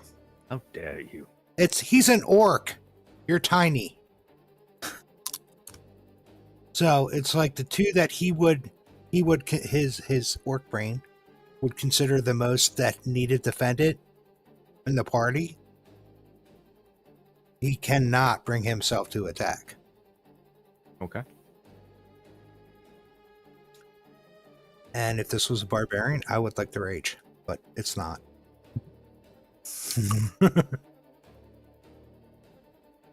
However, I can pull out all the stops and become unstoppable.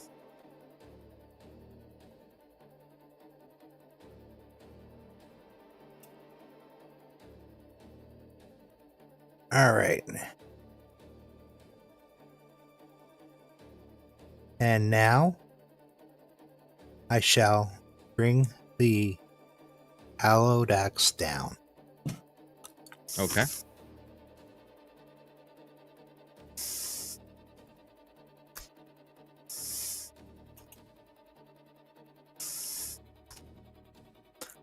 It is a 15 with hope. 15 with hope hits. Take your hope. Roll your damage. Tell me how you do it.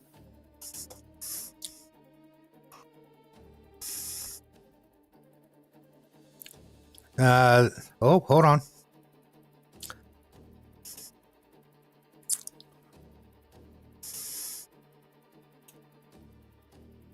God, I love this ability. Okay. It's a 12. Okay. I am literally going to jump from this Diaz. Axe overhead. Come right down on it. And bring the axe around right into the eye.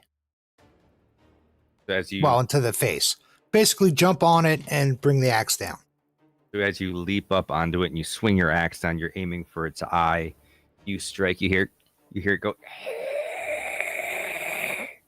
as it sort of reels back, trying to shake you off.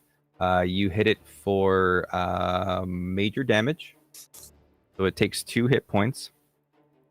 And that was with that. So I'm gonna spend a fear. Boop. Take that spotlight back. As you're on it, it sort of like reels its eyes up at you.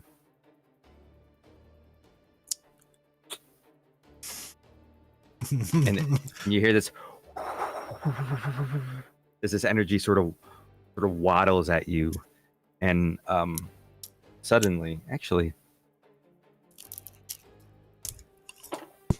18 plus 2.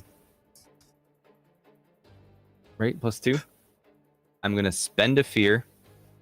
Okay. Choose what happens to you. Okay. I choose Doom.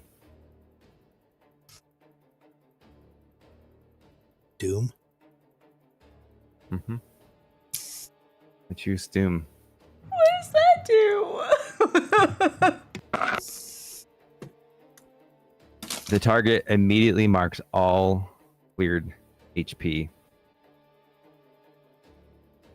But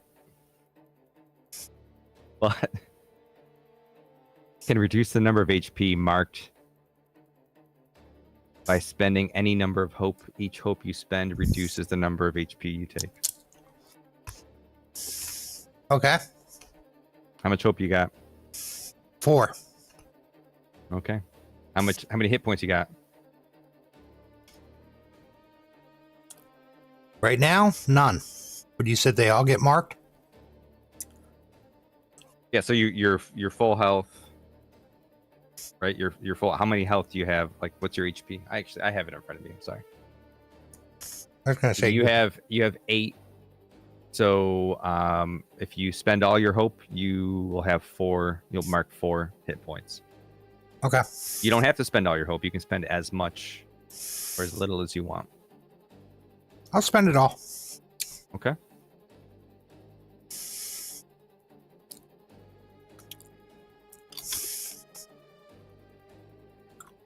As you feel this like magic, sort of like almost like the spark inside you begins to sort of wane.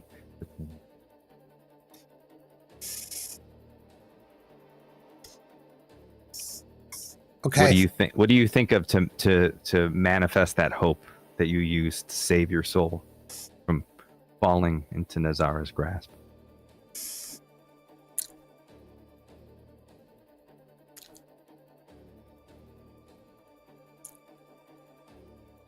I actually think about as I'm standing up there with my axe embedded in this thing and watching everybody and, trying to hang on as best as I can as it's breathing. I'll just put you next to it. I'm kind of thinking about how well we've been fighting together lately. And also hoping that my friends would actually come in and attack this guy. And hoping that Echo can get... There. But, I mean, at least we're not... at least we're not fighting Nixie. He's gone. And this thing's just a little baby. We should be able to beat it real quick. I'm going to go ahead and spend another fear. Okay. With you on its head after it had just done that. While it's trying to affect you, it lashes out its other eye over to the next closest fighter, which is Echo. Marking another stress.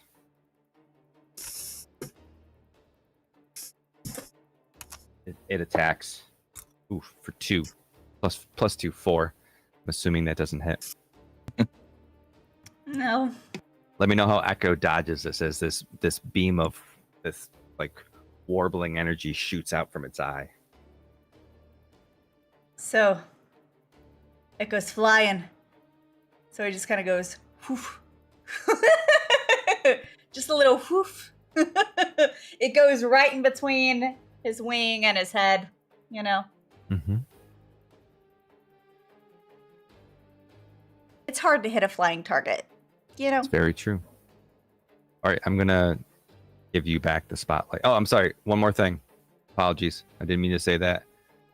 I'm going to spend a fear to get myself out of this condition. No! Okay. Now it's yours. Go for it. Now, I don't have to do this right now, but I do want to have something clarified for me. Okay. If I were to have Echo go and grab Elland and start kind of dragging Elland, is that like a move at half speed thing, or do I have to roll, or like how does that work? I'll let you choose if you want to roll for it to go to within close range, or if you don't want to roll for it, you can just go half the distance. So 3 squares Like instead of once 6. once I start grabbing Elland. Yeah, or if you want to just roll for it. I don't want to roll for it. Why? I think It's because kind of my fear. Look at it. because I want to give the other people a chance, but also I want to kind of pull Elland away. So I don't want to give it right back to you. So, but if Echo just goes to Elland and then pulls him back, it looks like he's like 3 away or 4. Mhm. So if he moves to Elland, he'll only be able to pull back like 1. Yeah, so he'll go grab Elland and kind of just pull away the 1. And then he will just plan on doing more of that in the future. At least you are going to move to Ellen and try to pull back 1? I am, but I don't want to roll. I'm going to move the 3.5, 4. Then stop flying. Which was at my regular pace. But then I have 2 movement left, or 2 whatever. So then I'll just drag 1. So I'll cut my 2 in half. Okay. Just so it's not If the that's same what as you were like saying. it's not the same as say D&D where you have like a set amount of movement. It's just within close range. So as long as you don't go outside, we don't have to be so specific with it. But Okay. I get what you're putting down. So you want to move Cool. like here-ish with Elland. Yes. And Okay. then next time I will do more stuff of movement. Sure. Okay. Just so you know, I just took this wall out so that you could see what was going on. There is a wall here with this door. Just FYI. All right. Spotlights to you. Do you mind if I go? All right. Oh, do it. I am going to unleash chaos. Okay. And I will, let's see here. I'm going to use all 3 of my tokens for it. Okay. So that's within far range. I assume it's within far, or I'll move forward if it's not.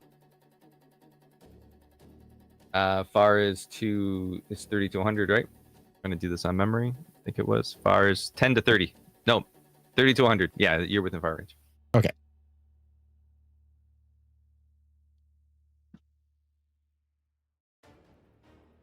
Unleash the chaos. Oh, that is 24 with hope.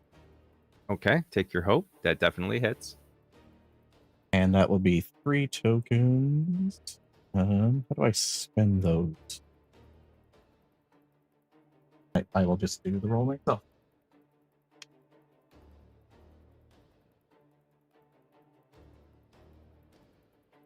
So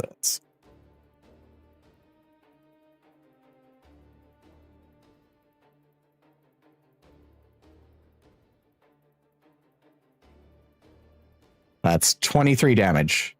Oof, 23 damage. Outstanding. That was 3 d10s. And then I will spend a stress to get my tokens back. All right, so you...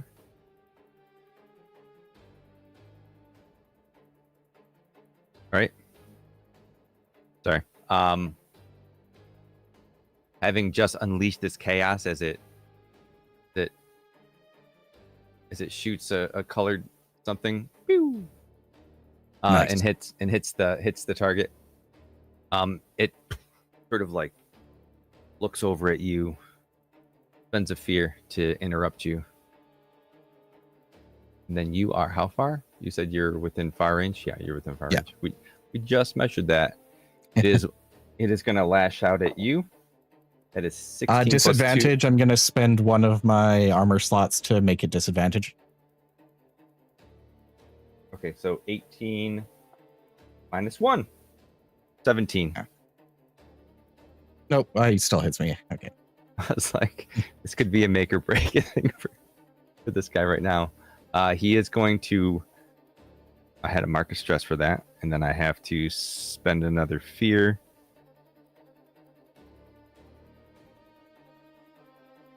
Okay. And then I spend another fear.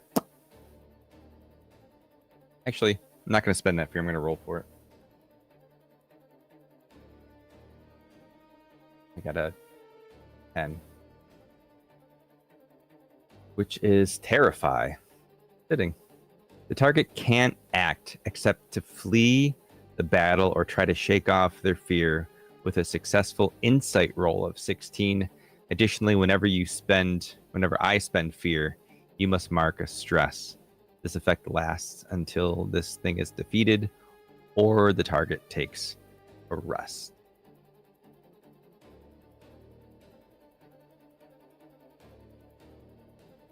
Sorry, what was that about? When you spend fear, I take stress, or was that? Yeah, whenever I spend fear, you must mark a stress. Okay.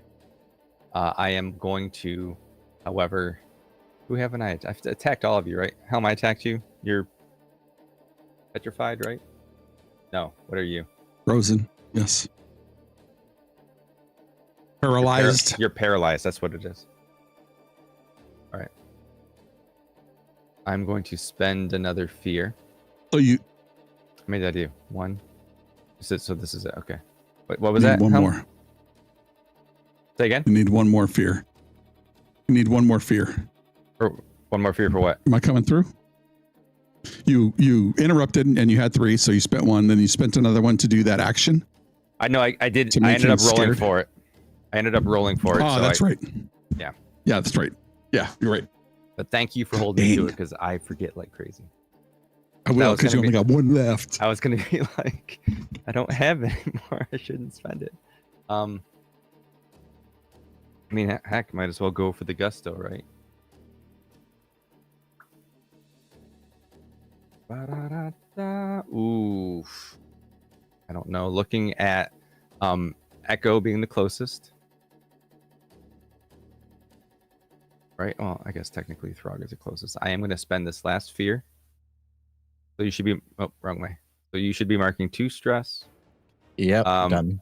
I am going to hit Echo with Doom. Okay. So that is all of your hit points minus any hope that you want to spend. Oh, that's an automatic hit. Okay. And then I'm it. I'm tapped out. I'm all out of fear.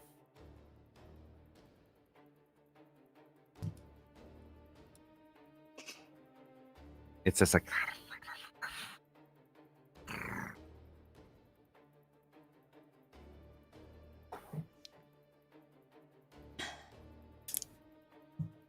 Okay.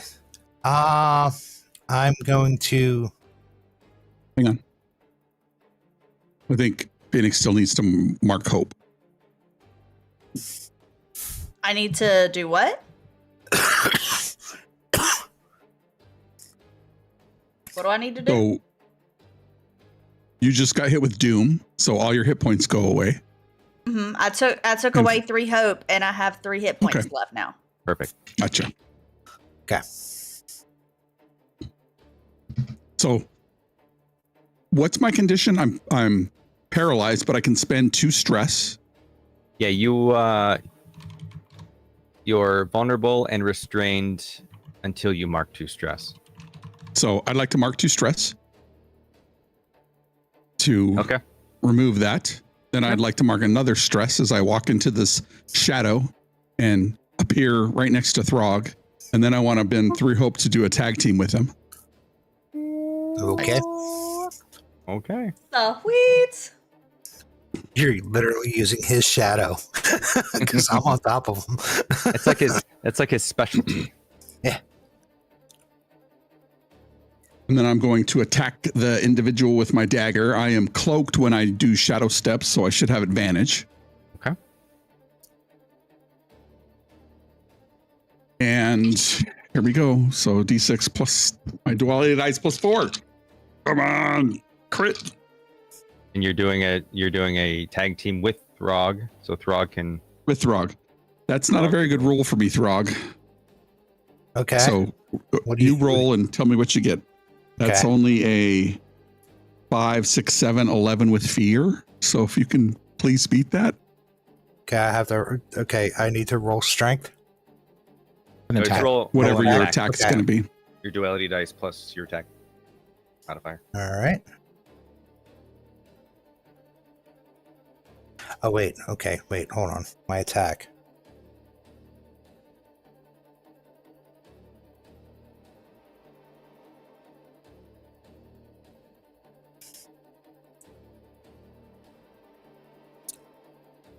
How about a 19 with hope? Would that work?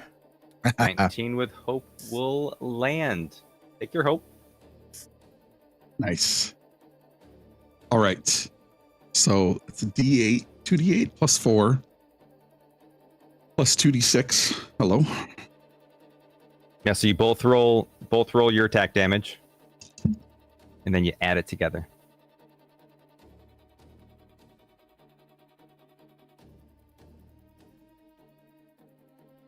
$17. That is going to be 12 for me. I rolled ones on my D6s, unfortunately. But I hit him with my devouring dagger, and so it must mark a stress. So 29 altogether and mark a stress. All right. I mean, 29 is severe damage.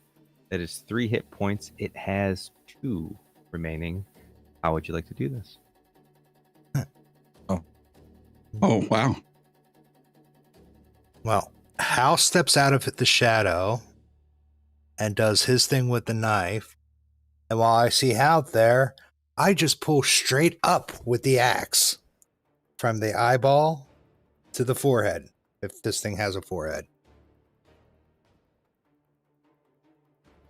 And then once Hal does, you did 2 attacks, right? A knife and something else? One attack with sneak attack. Oh, okay. I just swing the thing back. I just swing the axe around and come right back down to that center eyeball. Actually, no, I don't do that. I just swing the axe around like doing a really fancy flourish and take all the eye stalks off. Nice. So as you're swinging your axe around and all the eye stalks come up, you hear this like sound from it as it just falls onto the ground. And I try to stick the superhero landing, but it's probably slimy. It's a little slick, so be careful. Okay. Do you want me to do an agility check? It's okay. Okay. All right. Great job. You have officially. I got to figure out how to. Actually, we can just pan away from this shot. I'm like, I have to figure out how to get Throg off of this gobstalker. Is there a crystal?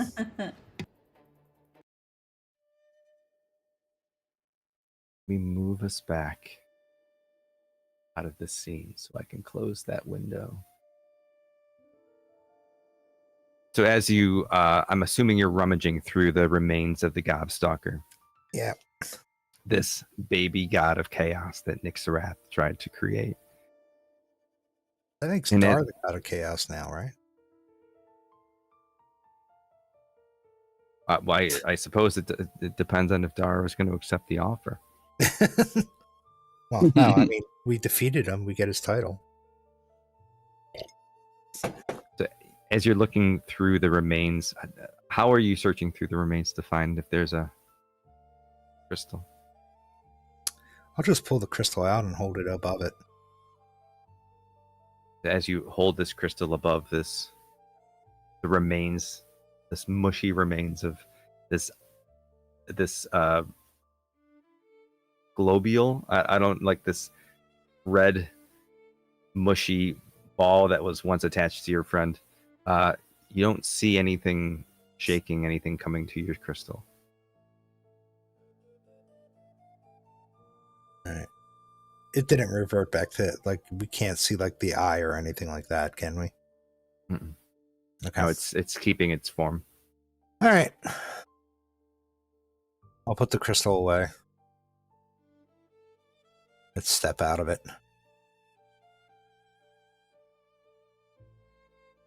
Shake the guts off my axe.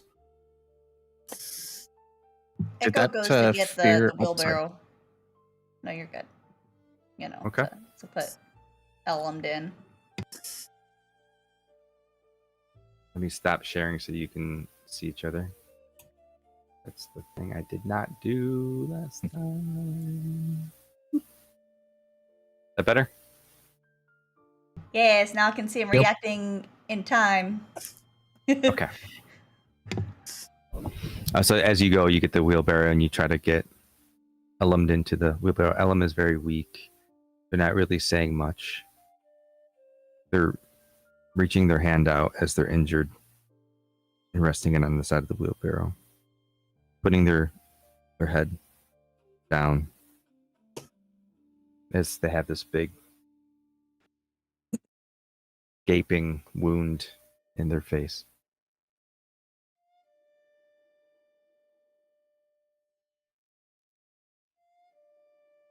Echo starts like trying to kind of tend to it some.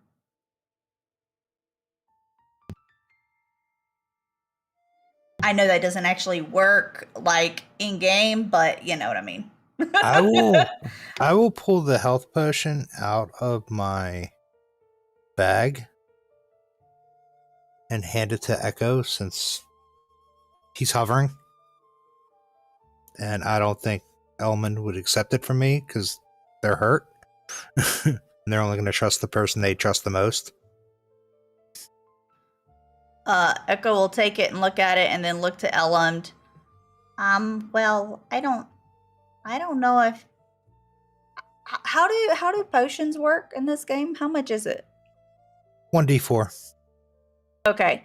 I don't know if like Elund really needs that much. I think Elund might just be kind of weak from like having to be stayed up, you know, and I don't think they need this much. He ripped out her eye. That's got to be But some yeah, kind but of it's damage. not gonna grow it back. Oh, cure the wound. I don't know. You're more familiar with them than I am. I was just trying to help. Echo will kind of lean in front of Elum's face, even though Elum could still see Echo wherever they were, wherever he was, and just say, Elum, are you just a little bit hurt, or are you a lot of bit hurt? And just like, you know, are you tired? No response. Oh no! Bored in the mouth. Now, just take in mind that this big being shoved its hand into their face. Yeah. It was definitely not like a surgical. Yeah. Okay. We'll give Elum the potion then. Echo will help Elum drink it. Yeah, he kind of did the Kamehameha on her. So as you On them. as you position Elumd in a way to help them take this potion, their body is limp.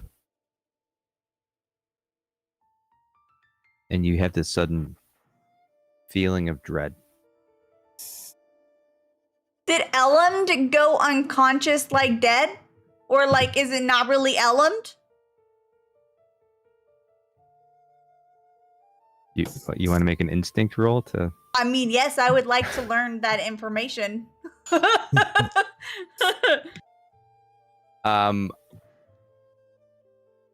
Yeah, you can go ahead and make an instinct roll. Well, I try to figure out how fungal physiology works. Okay. So, take your hope. You said it was with hope, right? Yeah. You've been around elmed long enough to know how their kind functions. And though they don't necessarily breathe the way that other beings breathe, or have blood the way that other beings have blood, you just don't feel the essence of your friend any longer. And you feel this tug.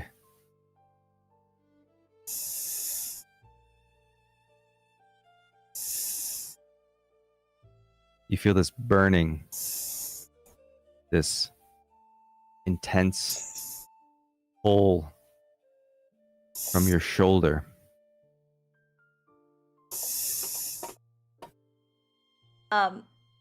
Okay, cool. So I guess I'm gonna use my mark of the pale wing now.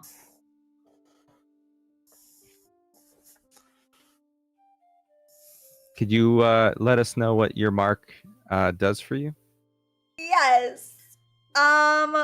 Basically, I spend 3 hope, and I will roll my duality dice to determine whether it's with hope or with fear. If it's with hope, whenever an ally falls to 0 hit points, I can offer them mercy if they choose to risk it all. And if they accept, then their hope die becomes a d20 for a death move. If it's fear, then I disappear from this realm until the end of the scene. And when I return, I have no recollection of my time away. So, Sage isn't here to make this decision. That is correct. Sage is not here to make this decision. So is this where we're starting next time? No. Are we stopping? Okay, thank goodness. No, we're going to make some decisions on Sage's behalf. You're all going to make some decisions on Sage's behalf. Okay. By y'all, that's Phoenix. Hey, I preemptively apologized to them, so I didn't say why. What are the different death moves you can do again? Because we haven't talked about this since session 0. Yep. So you can prevent or just avoid death. You fall unconscious. You can't take any damage at that point. But you have to roll to see if you get a narrative scar, which is the loss of a hope. Not a hope slot. Not a hit point. Then you can risk it all. And you can go out in a blaze of glory. Is the last one. Your one final action that is a automatic critical success.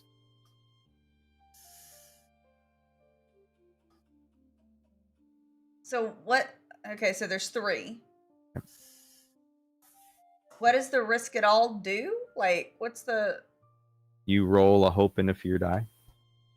If you roll with hope, you survive. If you roll with fear, you don't. Okay, so I guess that the risk it all seems like the safest thing to do, because like otherwise we would make it to where, well, not safest. We have to decide whether Sage's character forever loses a hope slot or could die. That's what we have to decide, and y'all want me to choose this for Sage? Can we vote? You could do you have the enough hope to spend to do this? Yeah, I already removed all 3 of them. Okay. Because I thought we were like, I could put them back, you know. Sure. But I did have 4 because I was full for the longest time, and then I used 3 of them whenever I When you got doomed. took the hit point thing, Yeah. Mm-hmm. and then I got a hope.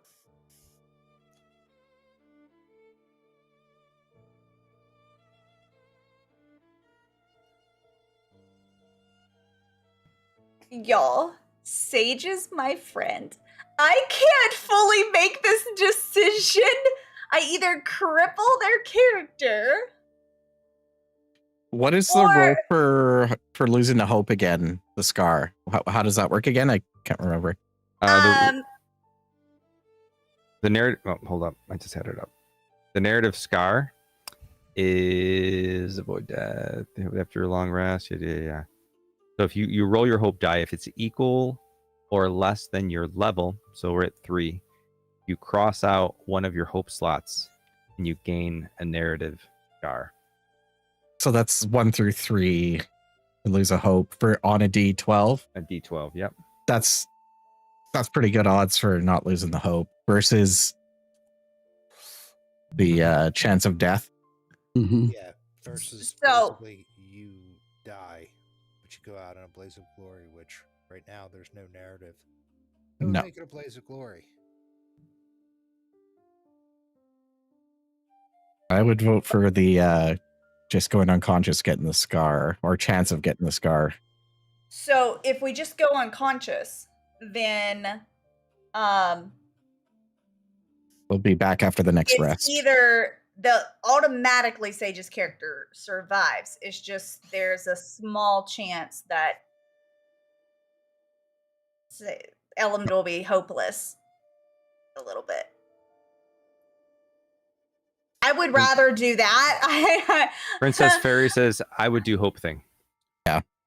I I do don't want to not risk wa- another player's character's I'm- life. I'm gonna put my 3 hope back. And we're gonna roll to hopefully not have Sage lose a hope, but Sage's character survives. Everybody Okay. good with that? Yeah? Yep. Am I rolling this? Yep. Yeah. Okay. So I rolled just a hope dice. And I want it to be 4 or higher. Okay.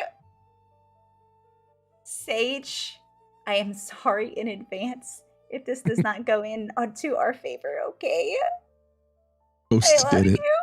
Okay. I didn't do anything. No. It's a 9! Do you want to see Nice. it? trust you. You can Oh, tell it's a 9 just by how you're acting. I can feel my energy like leaving my hands. Okay, we're good. I'm a All little nauseous. Want me to describe the food again? Now it's got eyeball guts all over it. All right. So tell me how you stabilize Element, get them set up while they're unconscious. I'm actually a little lightheaded from that. Hold on just a second. I'm sorry.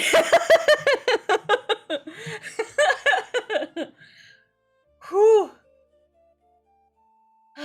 Okay, so trying to think of how fungrels work, because now that I think about it, like, do they don't drink, so like how would they even take potions? Pour it in the wound. Yeah, I'm thinking maybe, right? Like With kind of pouring it lot in of- the wounds and like Your kind guess of like is as good as pushing it mine. in to like get it to absorb, you know, and then just kind of like holding Elms, and then like they've traveled together a lot. Maybe like I don't know, humming There's- like a song from their home area as he kind of like holds, you know. Isn't there like stuff in the cart in the wheelbarrow?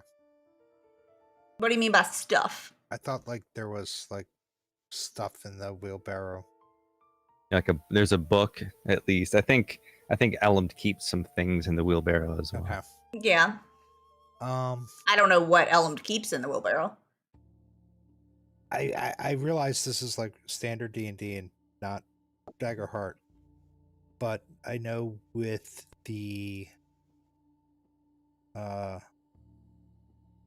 with some of the healing potions and stuff like that, if you can just apply it to them, and I would assume this would be.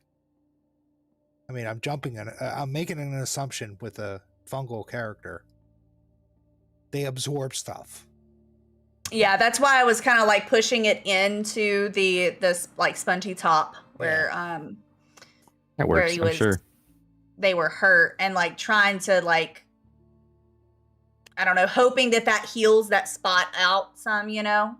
Yeah, because I would have said put them in the wheelbarrow and then. Echo is holding them right now. Okay, We're gonna that's say that in the wheelbarrow? you administered the potion. It's you do feel a sense of a little bit of life in Elend while they remain unconscious. You don't see the eye healing. We're gonna let Sage decide if they want to keep that scar. But for now, they rest comfortably in their wagon / cart. And you sort of still feel this burning, this gnawing. Feel it in your shoulder. This feeling that's like pins.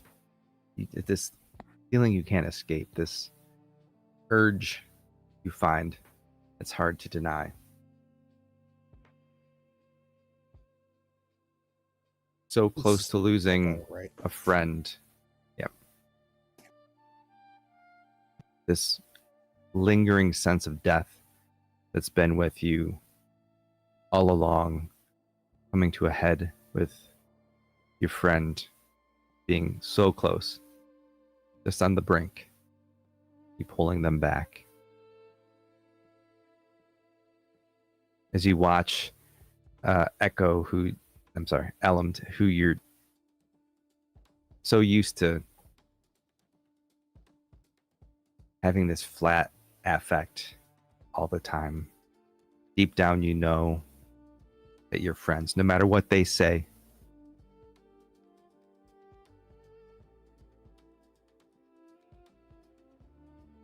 You said it's full. The room's full of statues, like broken statues.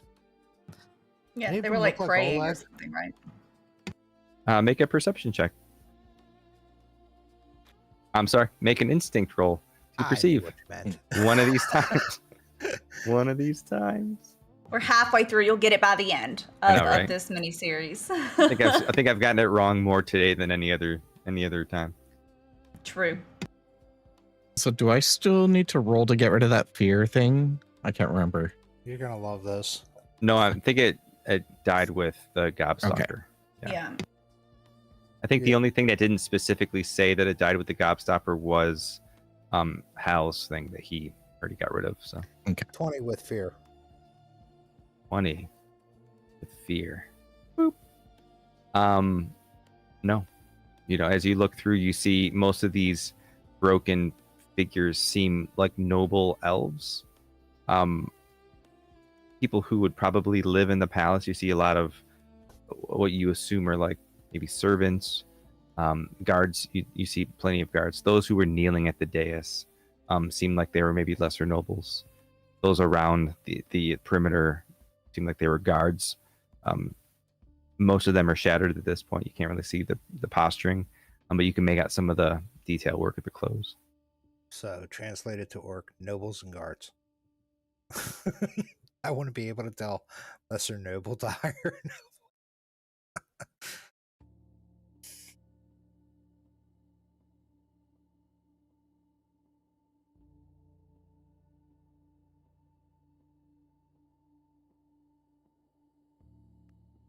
Dar is still just where they were at the end of the fight, just watching.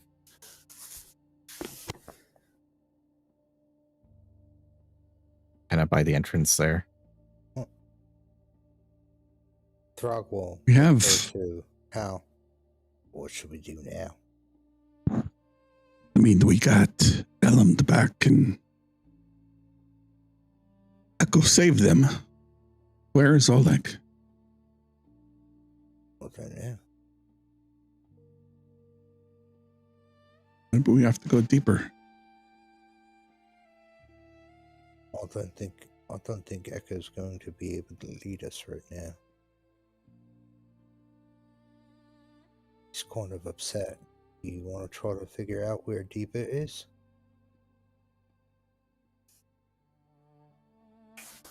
I'm assuming Echo can hear this. I don't think we should give him a moment.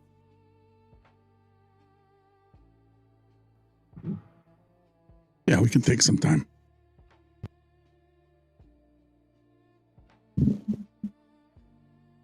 I'll sit down on the bottom of the dais.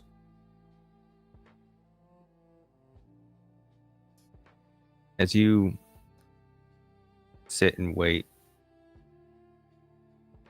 I want to let chat know that you can type !raffle to get in on the giveaway for the. You can have one of your very own group action roll hoodies. It has nicely embroidered. Hop in on it now. Yeah, you all can do it too.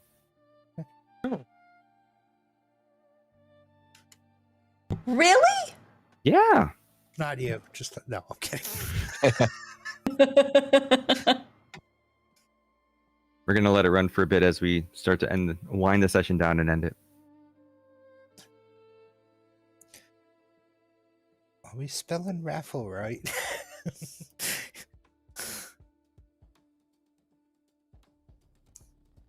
It said it in both things, right? Yeah, let me look make sure Yeah. people are being.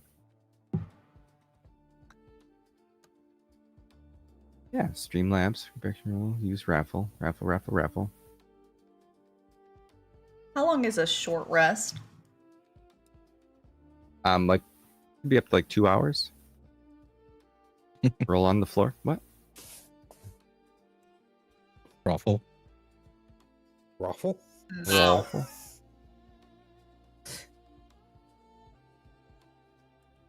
Don't think that's appropriate, Al.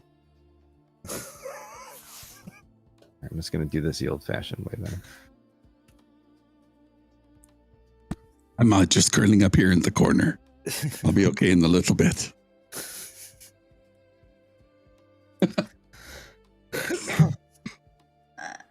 I mean, side note, considering a decent amount of us took some good old hits during that, it might not be a bad idea to take a short rest. Honestly, you're not wrong. I know, right? Like, both of us got hit with Doom. I mean, I'm sure that Echo could tell that you're kind of a little rough, you know? It's kind of why I just sat down on the DS. Yeah. Who's got the least amount of hope? I got Uno.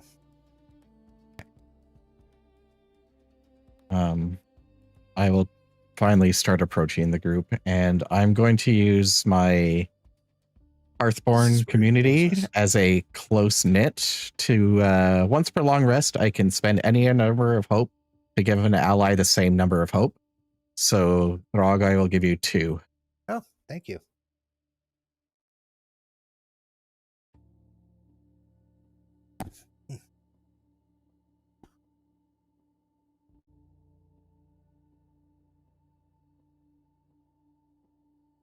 Y'all, that actually made me nauseous. Like, I think I'm just now recovering from Which part? from having to decide Sage's character's fates. Because all y'all were like, Phoenix gets to decide. It's up to you. I don't know why it's like that in every campaign I'm in. It's like, oh, Phoenix gets to decide what happens to this person. Okay. You're the best human. Aww. You're the best of us. I'm a fairy, though. Mm-hmm. I said the best of us. True. Oh man. So I guess we will short attempt to resting? take a short rest, though. Yeah. Okay. All Yeah, I think so. right. Go ahead and take your actions. Okay. Is there anything here that's worth looking around for? Dar, what did your magic guys see? Do I notice anything glowy? There isn't much in this room. There's no relics. There's no artifacts. The only thing that's really probably dinging anything is the remnants of these statues. You are kind of getting a magical. Well, you can only do within close range. Short close range, I think. There's nothing that Close you're range. getting from the vicinity that's giving you magic vibes. Is for the short rest, is anybody doing prepare to get I hope? can. Just curious, because I'm just for doubling up, but it's okay if nobody I can do else prepare. Yeah, I I'm was trying available to- because I can't do clear stress twice. Correct? It's one. just one. So yeah, we can prepare. Yeah. Okay, I will prepare as well. Get those two back, and then clear my stress. Ghost. Oh yeah, Can I I- get to do a long rest action for one of mine Nice. because I'm a robot. Ghost, can I either like repair armor on Elland or something, like in case they had anything? You don't have to. Okay. So I'm sure they appreciate you thinking of them. Yeah. If I prepare with if you two are preparing, I can prepare too. Yeah, with then we y'all? each get two. Okay. I didn't know if you could only prepare in pairs. No, it's basically if any number of people prepare together, they all get two instead of one. Okay. Cool. All right. So this is what we're gonna do. There's 3 minutes left to this. I set it for 10. You all are the only ones who have entered. We could just Save it. yeah, we can So, save it. 1, 2, 3, 4. You just want to save it? I will. Yeah. We can do it. You sure? Save it. We'll do it at the Yeah. middle of the break Save it. next time when there's more people Yeah. and it's not 1:30 in the morning. All right. Yeah, sounds good. I will give it another 2 minutes just to make sure nobody else does jump into it. Do appreciate that, spreading the love. Of course. As we finish this short rest, I know that we were a little disjointed today because we had some scheduling hiccups, but is there anything that you want to do at the end of this while you're hanging out in the room? Echo's just humming to Elland. That's it. Okay. Actually, All right. just for comedic effect, Throg meant to sit down on the Diaz, but ended up sitting in the throne. It's just another chair. Yeah. The Throg, right? Yep. And he is basically, he tended to his wounds, taping himself up, because I don't know what the hell Doom did, but he's taking a nap. Hal is going to take out his rapier and walk up to Throg, and not go on the dais, and kind of give him a salute. And he'll turn around and start doing some of his forms that he does. That's how he likes to clear his stress, going through remembering Finn's Club. Mm-hmm. Throg responds by snoring in Orcish. Snoring in Orcish. So as you... oh, sorry, go ahead. Let's say Dar is just kind of resting off to the side, keeping occasional glance over to Echo and Elland, just watching them a bit, and then going back to staring off into the distance, and then occasionally look over at them. As you sort of find as much comfort as you can find in this sort of cold, dark space, you're thinking about sort of what's transpired. Dar, this offer that Nixarath put out to you to join.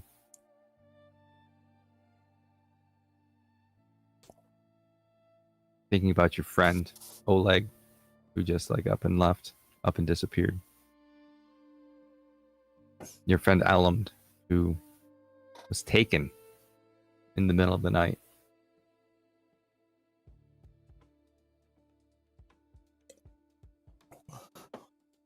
Echo, you think of Trill, your friends in the garden. As you feel that pull, it reminds you that you're so close to home. But there's this nagging urge still whispering in your ear. This feeling of dread that you just can't overcome. You know that just beyond the doors in the back of the royal hall is this garden. And in that garden is a doorway home. And that's where we'll end this session. All right, thank you all for hanging out. I know there's still a few of you on both of the platforms. Actually, I have no idea what's going over on TikTok. If you're watching on TikTok, I'm sorry, I can't see you. I can't see anything. OBS doesn't TikTok well, I guess. But thank you all. We are going to move this giveaway to the first break of next time, just so that we have a lot of people hopefully having the opportunity to join in. Thank you all for being gracious with that. Our next session is a date. You'd think that after 4 sessions, I'd think to like know the date to the next one before I get to this point. We're looking at the 10th. October 10th is our next session. Is that right? Nope. Am I wrong? 9th. 9. Oh, yeah, because that's a Friday. No. Sorry, I'm looking at today as a Friday now, technically. Yes, the 9th. October 9th.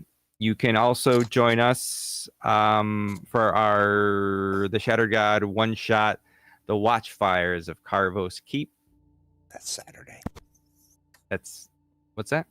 That's this Saturday. This is the Shattered God one is No. on the 30th. Okay. Yep. Yeah, that's October 30th. Scared me. I was like, wait, what? I'm not ready. And then our other one shot is going to be taking place on the 20th of November. Both have space in it yet. I'm thinking about maybe closing off Carvos Keep at 5, which is where we're currently sitting at. But there's still some space in the Last Pilgrimage. Throg, you are in the Watchfires.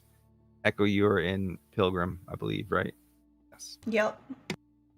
It's going to be good fun. Join us then. Thank you for hanging out. I appreciate each and every one of you. And as always, we'll see you in a couple of Thursdays. Take care.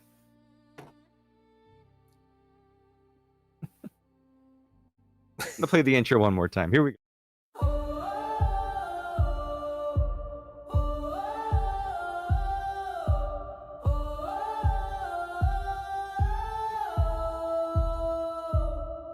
There's a crack in the sky where the stars used to be, and the prayers that we whispered now fall at our feet. What we thought was eternal was only a spark. Now the gods are just echoes that fade in the dark. But I still hear a voice like a fire in the rain, saying go on, remember, Don't let this be in vain. We were born from the ashes, we rise from the pain, carving names into silence, rewriting the flame.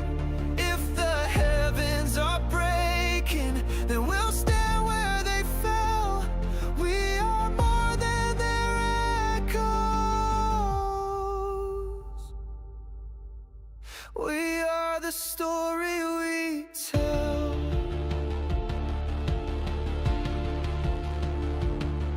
We were marked in the night by a hand we don't know, with a burden we carry but never let show.